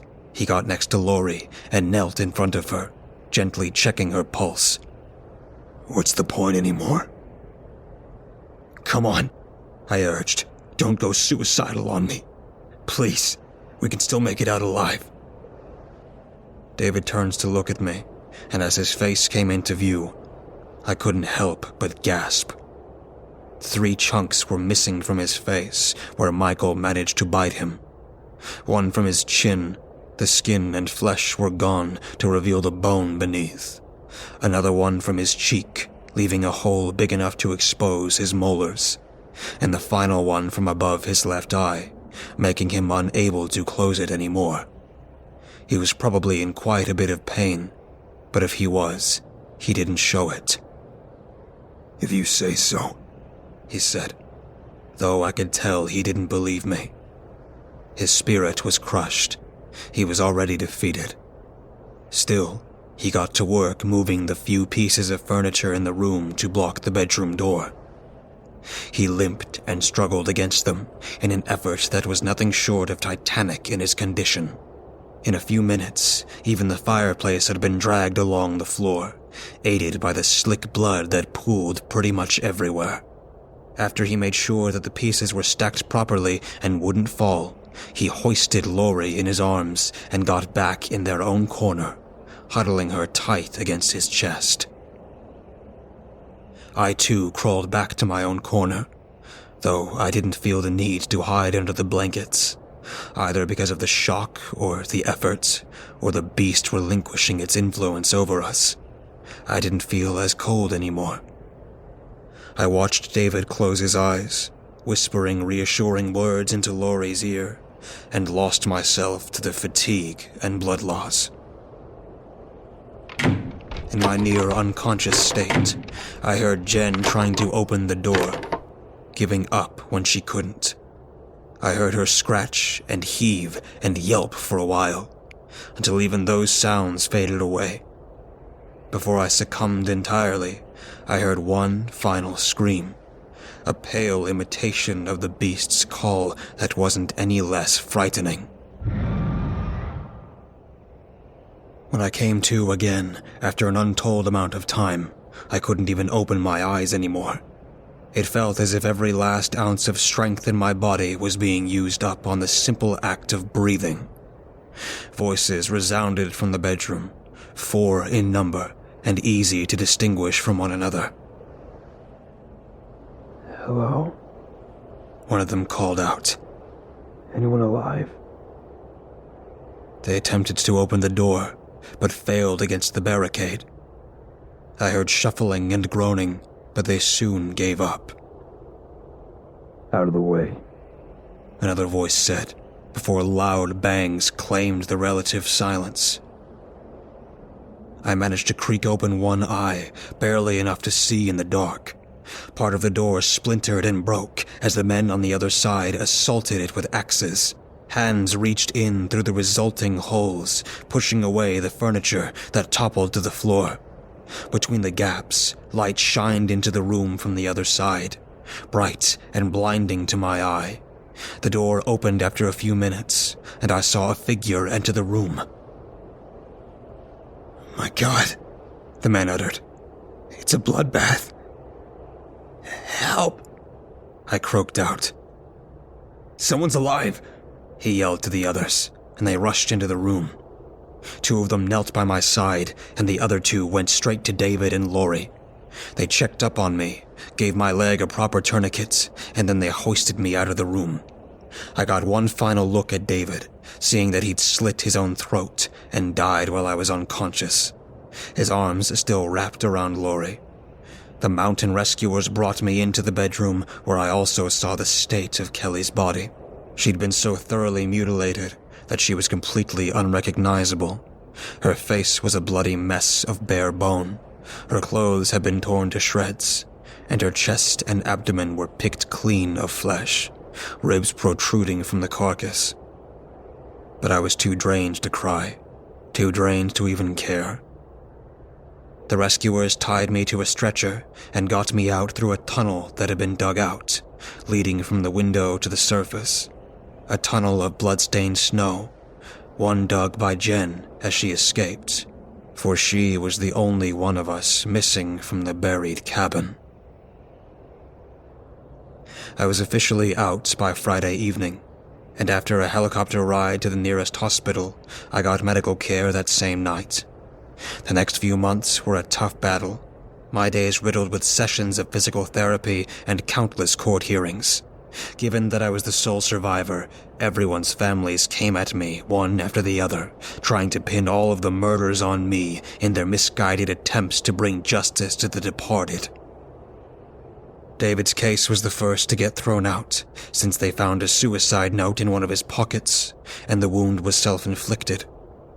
Laurie's death was declared an accident, caused by acute brain hemorrhaging that resulted from her falling and hitting her head. Kelly's murder was pinned on Jen, who was still missing. The only murder to which I admitted was Michael's, but after the autopsy revealed David's flesh in his stomach, I was acquitted on grounds of self-defense and defending others.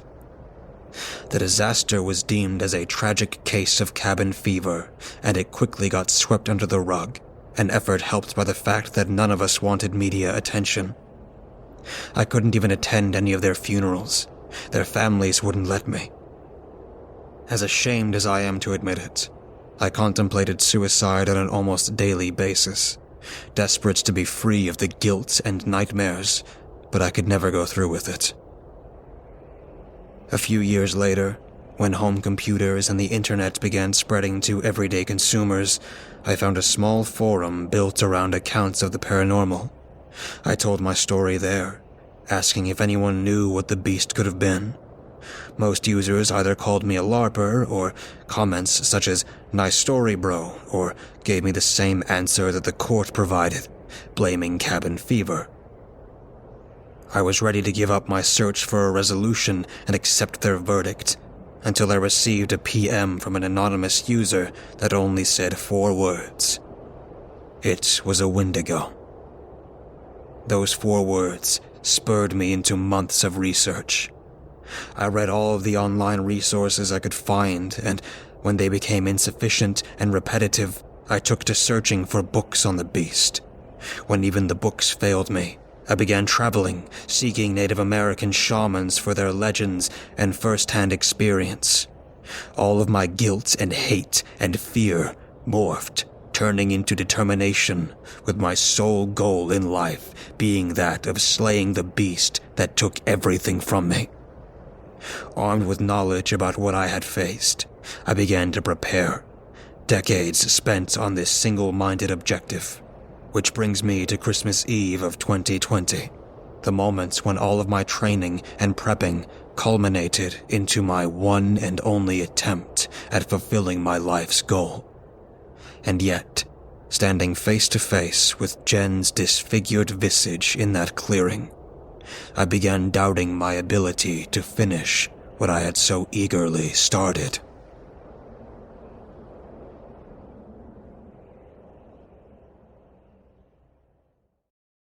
Wendigos, mythical beasts originating in the Algonquin people's folklore. Described by them as monsters and evil spirits drawn to hunger, greed, and the cold, they can push people to acts of murder and cannibalism. As humanity's knowledge and experience with these beasts increased, we came to understand that they possess many more abilities than that. Weather manipulation, possession, and metamorphosis, just to name a few. But through all of that, through all of the variations and permutations of these spirits that humanity has conjured up, one fact has remained constant: their hunger. The same hunger that radiated from Jen's eyes as she faced me after 3 decades apart. She began circling me at a distance, observing me, plotting out her next move with care. I held my hand extended in her direction, my hope dying with every call of her name that went unanswered. Jen, please, I pleaded, feeling the panic attack reach its peak. It's me, babe. It's Aiden. Her beady eyes narrowed at the mention of my name, and she stopped pacing. I recognize that sweet taste. She garbled, extending a blackened tongue out of her mouth and licking her lips. My sweet Aiden. Her mellow, angelic voice was but a shell, emptied of its warmth and filled back up with hatred. It sounded raspy and gruff, a far cry from the voice that used to soothe my aching heart. If Jen's essence was still trapped in the monster she had become, I couldn't see any portion of it rising to the surface. Putting my free hand back around the shotgun, I doubled down on my goal of ending the existence of this miserable creature and freeing Jen's soul. She deserved no less, and my biggest regret was that it had taken me so long to bring myself to face her. In a flash of realization, she dropped down to all fours and bounded towards me through the snow. Fighting back the panic attack, my labored breath hitched in my throat. I aimed the shotgun. The echoing shot claimed the silence of the night, pushing the stock into my shoulder. The smell of burnt gunpowder mixed in with the shock of the recoil helped set my mind back on track. The flurry of buckshot connected, hitting Jen's ribs as she tried to dodge it. Animalistic screams of pain left her throat, but she was undeterred. With renewed anger, she kept running towards me. I let out 2 more shots before she jumped me, but the bullets wouldn't pierce her tough skin. With a final leap, she landed on top of me, and I toppled to the ground. My world reduced itself down to the smell of death and decay emanating from her, and to her claws and teeth desperately trying to dig into me. She viciously tore through my clothes, drawing blood that welled from my wounds and stained the both of us in our struggle. I tried to roll away, to break free and gain the upper hand, but her strength eclipsed mine. She kept me pinned down in the snow and latched her jaws around my left shoulder. I felt the muscles and tendons get crushed under immense force, but her jaded teeth couldn't pierce the jacket. Letting go of her center mass that I failed to push away, I gripped and maneuvered the shotgun until its barrel rested against her exposed abdomen. I pulled the trigger, and the force of the shot made her let go. She jumped away, off of me and on her feet, growling as she held her bleeding stomach. The point-blank shot managed to pierce and wound her, but I could see her flesh bubbling and weaving back together. In a matter of moments, the damage was as good as gone. My only chance was to ignite the fire and use the flames to my advantage, but I couldn't be hasty. The light and warmth of the blaze would have scared her away, forcing me to hunt her down or abandon the attempt, neither of which I wanted. She needed to be on the pyre. I backpedaled towards it, keeping the shotgun trained on her, letting out more shots whenever she got too close for comfort. When I finally got close enough, and one of my feet snagged on the logs, I feigned surprise and pretended to topple backwards onto it. She took the bait, jumping me without hesitation. Her hands tore the zipper of my jacket, exposing the shirt beneath. Before she got a chance to dig in, I struck the side of her head with the shotgun's butt and let out another shot in the small window of time when she was disoriented. The buckshot cleaved through the left side of her neck, almost disconnecting her shoulder. I grabbed her torso, hoisting her up. She screamed and struggled in my grasp, her rapid healing kicking in and giving me only moments to act. I tossed her onto the pyre, as far up as I could manage, and pulled a lighter out of my breast pocket. Her eyes widened as I struck it, but she didn't manage to run away. The lighter landed on the gasoline-soaked wood, igniting it as the flames spread rapidly upwards. It wasn't like in the movies. Let me make that clear. It was wood soaked in gasoline, not high-yield explosives going up in a blaze of glory. But the spread of the flames was still fast. All I needed to do was to make sure that Jen wouldn't escape before the fire consumed her. The shotgun was a Mossberg 500, with an internal magazine holding 7 shells, and a magazine exterior holding 3 more, for a total of 10. Quickly running the math, I realized I had 3 shells left before I'd need to reload. The flames reached Jen's feet, setting her off at a supernatural rate. The fire clung to her skin like napalm, engulfing her in a matter of moments. She tried to jump away, to save herself, but I shot her back down. Weakened by the heat, her skin couldn't stop the buckshots anymore, and her left leg was blown away at the knee. She screamed and convulsed, cursing my name as the flames ate her little by little. You see, there's a reason why Wendigos prefer winter and the cold it brings.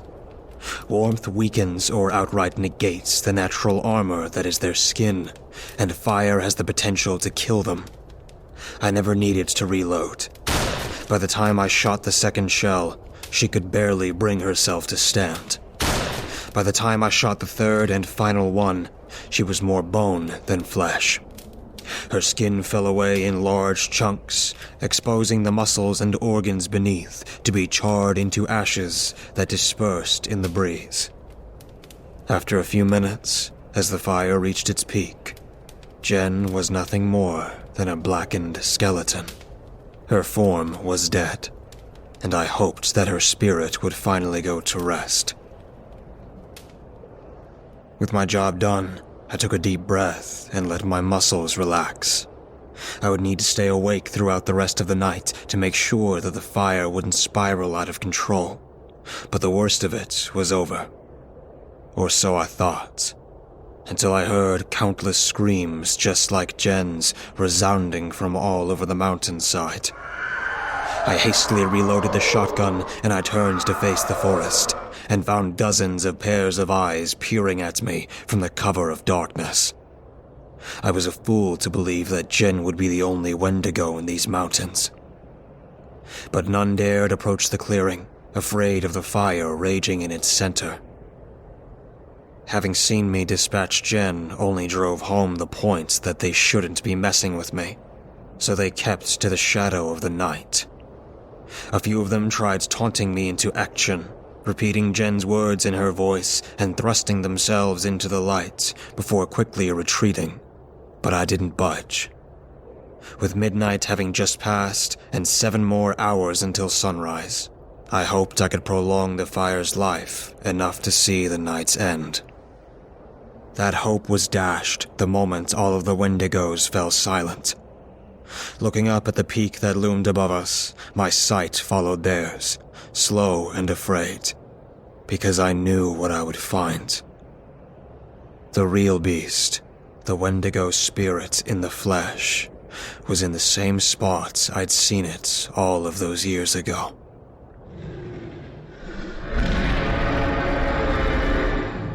It let out a howl that put those of its underlings to shame, and jumped with so much power that it turned into a black dot flashing across the moon's image in the sky. Above the cabin, above our heads, over miles of forest, landing in the valley below with such force that it sounded like a stick of dynamite going off. I heard it let out another howl before barreling up the slope towards me. It sounded like 1,000 horses galloping at once, and it moved just as fast. Knowing that the normal buckshot wouldn't leave a dent in it, I reloaded the shotgun with silver slugs in the little time I had. As the last one slipped in and I pumped the shotgun, I saw a tree flying towards me through the air. I ran away, dodging the slam of branches and the rain of pine cones. The tree fell on top of the pyre, scattering the burning logs into the snow around and killing the flames almost instantly. As they melted the flakes into water that quickly evaporated, filling my surroundings with steam that condensed into a thin fog, the light died down to almost nothing. I turned to face the forest and saw the immense shadow of the true Wendigo loom above the canopy of evergreens, dwarfing them in size. It stopped at the edge of the clearing, slowing down but still advancing towards me, a show of its confidence, of its abilities, and of its certainty that I posed no threat to it. It towered over me and the cabin, 2 stories tall without measuring the antlers on its head. Its center mass resembled a desecrated deer. Its hind legs were like that of a goat, and its forelimbs were wolf-like in nature, ending in paws with enormous claws. Its head was a deer skull, devoid of flesh, with leathery skin hanging off its sides and a mane of thick hair running down its spine. That was, until it stood upright and began to morph. Its back straightened with sickening pops of dislocating bones, the hind legs shortened, and the paws slowly turned to hands before my eyes. It took on a smaller appearance, but none any less threatening or terrifying as it approached me. Seeing it in action, I finally understood what I was up against, and the severity of my predicaments left me paralyzed in terror. Over years of research into the Wendigo's myth, I came across many variants of this creature, each with their own descriptions of its appearance and abilities. In my pursuit of the truth, I mostly ignored the accounts of the settlers, which were much more outlandish, and focused on those of the native people. The people I believed had the most experience with the Wendigo. The people I believed didn't blow the beast out of proportion. And I'd been wrong, as every story tends to have a seed of truth to it. This beast I was now facing, this force of nature, it was the real Wendigo, a spirit of the land, and the humans imbued with its power and twisted by its madness were nothing more than pale imitations, possessed puppets for it to commandeer as it pleased. The most outlandish claim about it came to mind. The fact that the Wendigo grows bigger and stronger the more people it consumes, and seeing its true size for myself, seeing all of the possessed surrounding us, I now knew that to be true. I trained the shotgun on it, ready to shoot at a moment's notice, and began walking sideways back towards the pyre, not to reignite it, but to get the axe, so that I might stand a chance. From the look in its eyes, I knew that it had me figured out, and yet it allowed me to retrieve the axe. Another show of confidence, I realized, as if it wanted to say that the silver-coated toothpick would do nothing to help me. It let out a huff of air through its nose and began moving again, closing in for the kill. With the axe at hand, I struck the other gasoline canister, piercing it and sending it flying. It landed on the dying embers as I dashed away, and this time, there was a bang. Still not a Hollywood-style bang, but a bang strong enough to reignite the fire and send flaming shards of the canister flying. The Wendigo took a step back, giving me enough time to put my plan into action.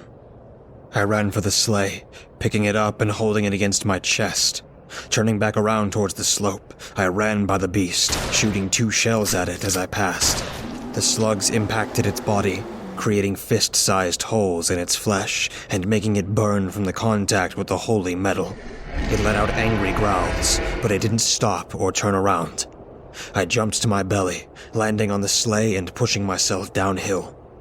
I quickly picked up speed through the fresh snow, but it wasn't exactly a well-used ski track. I'd only go so fast, and it wasn't fast enough. Behind me, the Wendigo dropped back down on all fours and gave chase, with its puppets following closely behind. I maneuvered into a thicker part of the forest, weaving the sleigh between trees in an attempt to make it slow down, but it was agile for its size, easily copying my moves and gaining on me fast. The few trees it couldn't dodge, it simply headbutted, uprooting them and sending them flying down the slope. Halfway down, with the incline beginning to falter, it caught up with me. I raised the shotgun with one hand and fired again, but it braved the slug without slowing down. Its antlers pointed my way, and it tried to shove them beneath the sleigh to upend me, but I switched to the axe. The moment it got close enough, I struck the blade in its neck with all the strength I could muster.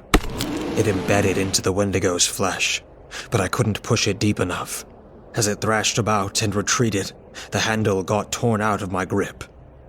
A new sound appeared in the distance, barely audible at first, but growing in intensity, until I could make it out over the gusts of wind and the Wendigo's loud steps. The sound of an engine of some kind. Turning my head around for a split second, I saw headlights some 300 feet away and gaining on us faster. In a matter of moments, a snowmobile driving recklessly was on the Wendigo's heels, and I got a look at the driver. Rachel.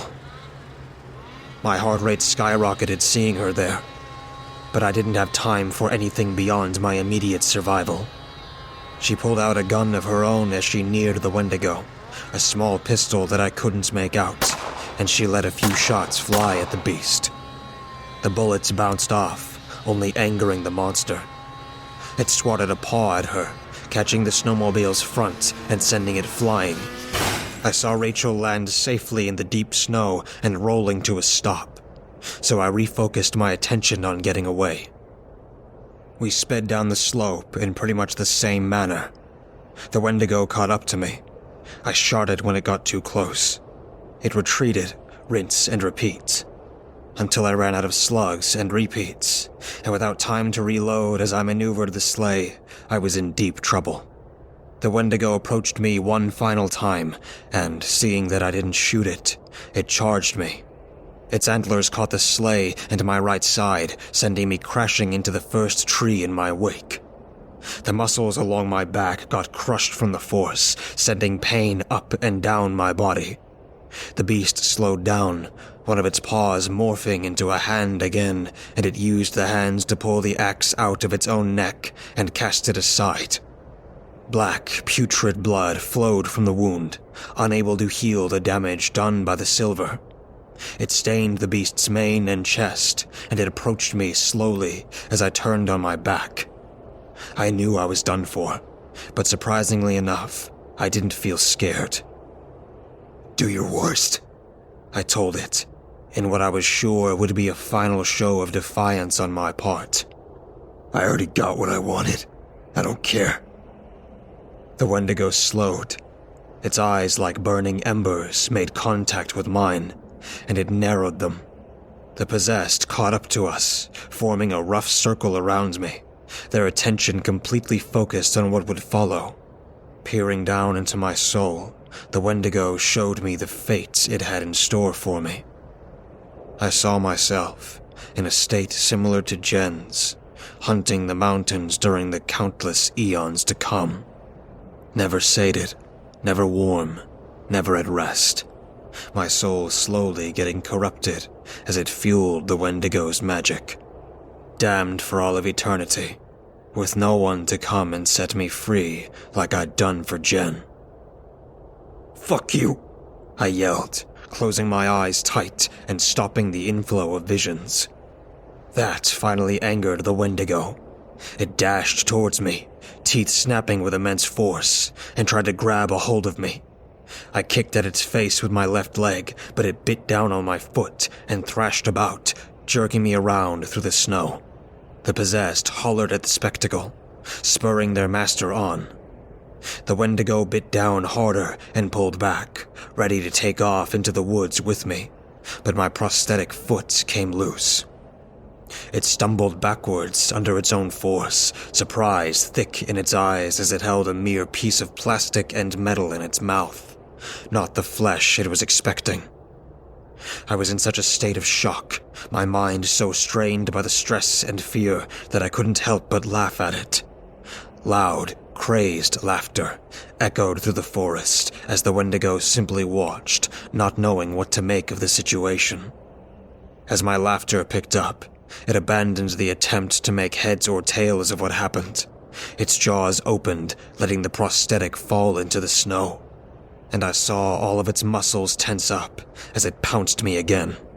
I retreated away from it on my elbows, and it lifted its head high up, ready to bite down on my midsection. Another yell, one I'd never heard before, freezed time in place. A shining streak of metal swung from behind the Wendigo, hitting it in the neck and stopping in its flesh. The beast let out an ear-piercing scream of pain, but I didn't allow it a moment of reprieve. I kicked at the axe's head from below it, driving it deeper into its neck as I felt the bone of my leg crack. I kicked again and again and again. The Wendigo jolted from each hit, unable to run away. It tried to skitter away, but tripped and fell on its side, bleeding profusely onto the clean snow. The shadow of my savior moved, looming over the Wendigo, and she grabbed a hold of the axe's handle. With all of her might, she pulled it free before swinging again. I saw the Wendigo's body convulse with each chop until the blade made it all the way through its throat and separated its head from its body. And all throughout it, my savior kept screaming, scared out of her mind. "What the fuck?" she asked, collapsing to her knees. I got on all fours, quickly crawling my way next to her, under the attentive gazes of the possessed. With their master weakened, they didn't dare approach. "Here," I told Rachel, who was drenched in blood from head to toe and trembling with fear and adrenaline. "Give me the axe. I'll finish it off." Her hands relinquished the handle, and I took it from her.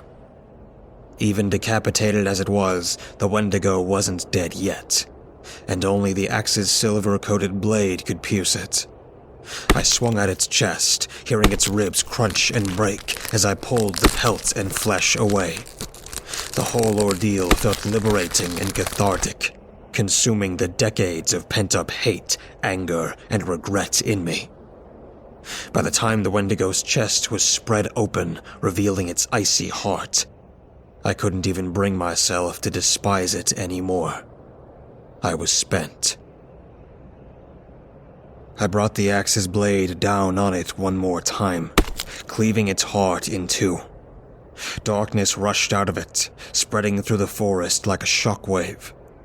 As it reached the possessed, it set their souls free of the beast's influence.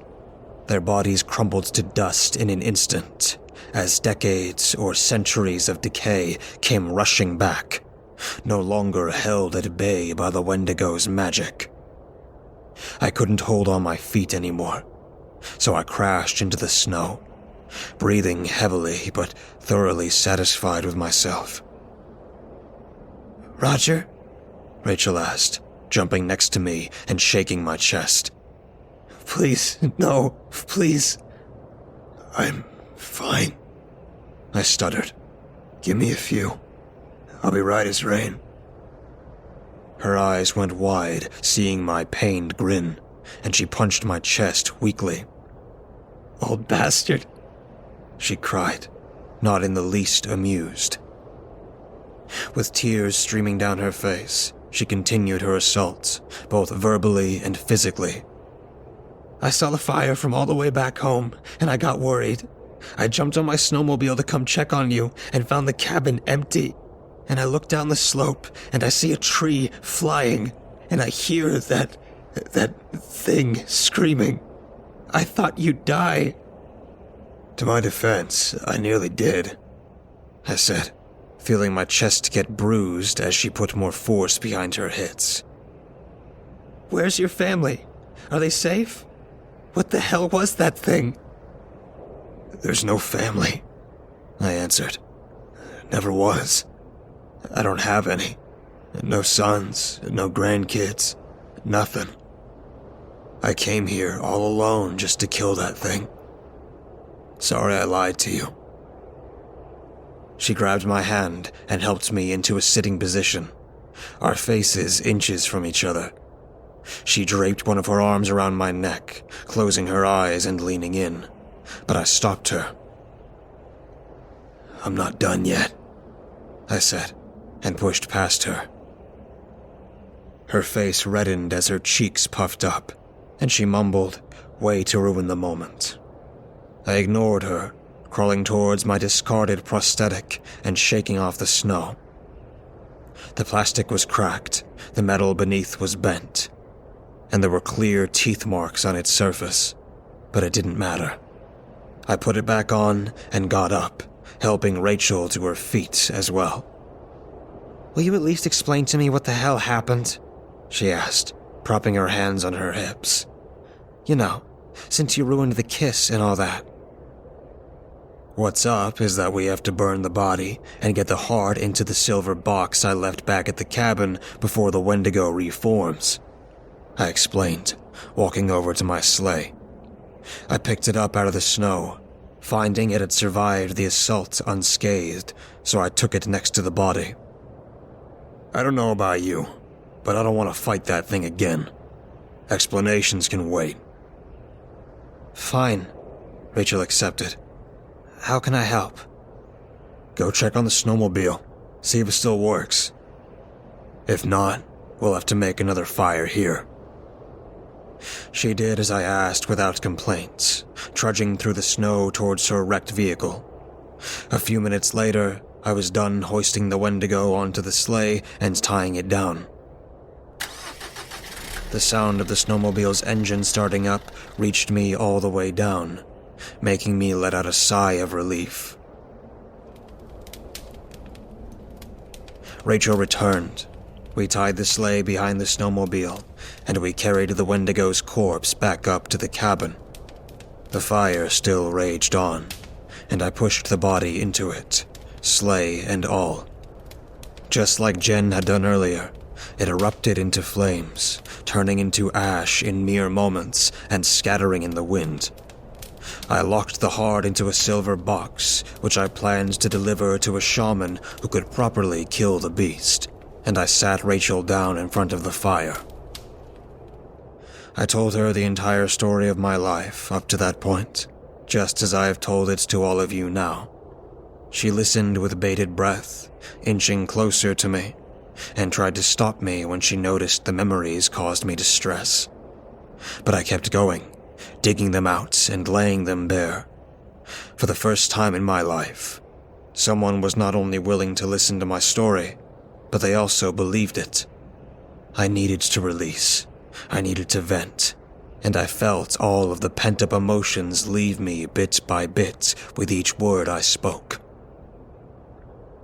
When I was done, we stood in silence for a long while, neither of us knowing what to say anymore. Sunrise came, and we rode off into it on Rachel's snowmobile. She dropped me off at my truck, but we couldn't bring ourselves to part ways. I guess I should be going, I said, unusually fidgety. I have to deliver this to the shaman. Yeah, I guess you should, Rachel said. She had her arms around herself, rubbing her own shoulders for warmth. With a defeated look, she turned on the spot and began walking towards the snowmobile. I had my own hand on the truck's handle, but my heart fought my mind and won out. Hoping I wouldn't regret this decision, I took off after her, catching her arm and turning her around. Her eyes went wide as I pulled her in, and she melted in my arms as I pressed my lips on hers. We stood like that for a bit, enjoying the moment, but I felt my face go red like a beet. When I pulled away, I saw she was in no better condition, although she was grinning in an attempt to hide it. "Old bastard," she said. "You call that a kiss?" Hey, I haven't had practice in 3 decades. But she didn't care. She grabbed the sides of my head and pulled me in again, showing me how it's done. And it was my turn to melt into her arms, as embarrassing as it might have been. Now, I know you probably expect something awesome, that we went on to become a bombastic duo of monster hunters or something of that sort. But we didn't. I left to deliver the Wendigo's heart and hung my rhetorical cape away, ready to close that chapter of my life. Rachel and I did end up dating, and I can confidently say that she's the new light of my life. In fact, she's in my lap right now, diligently reading every word that I write. She says hi to all of you, and I bid you farewell.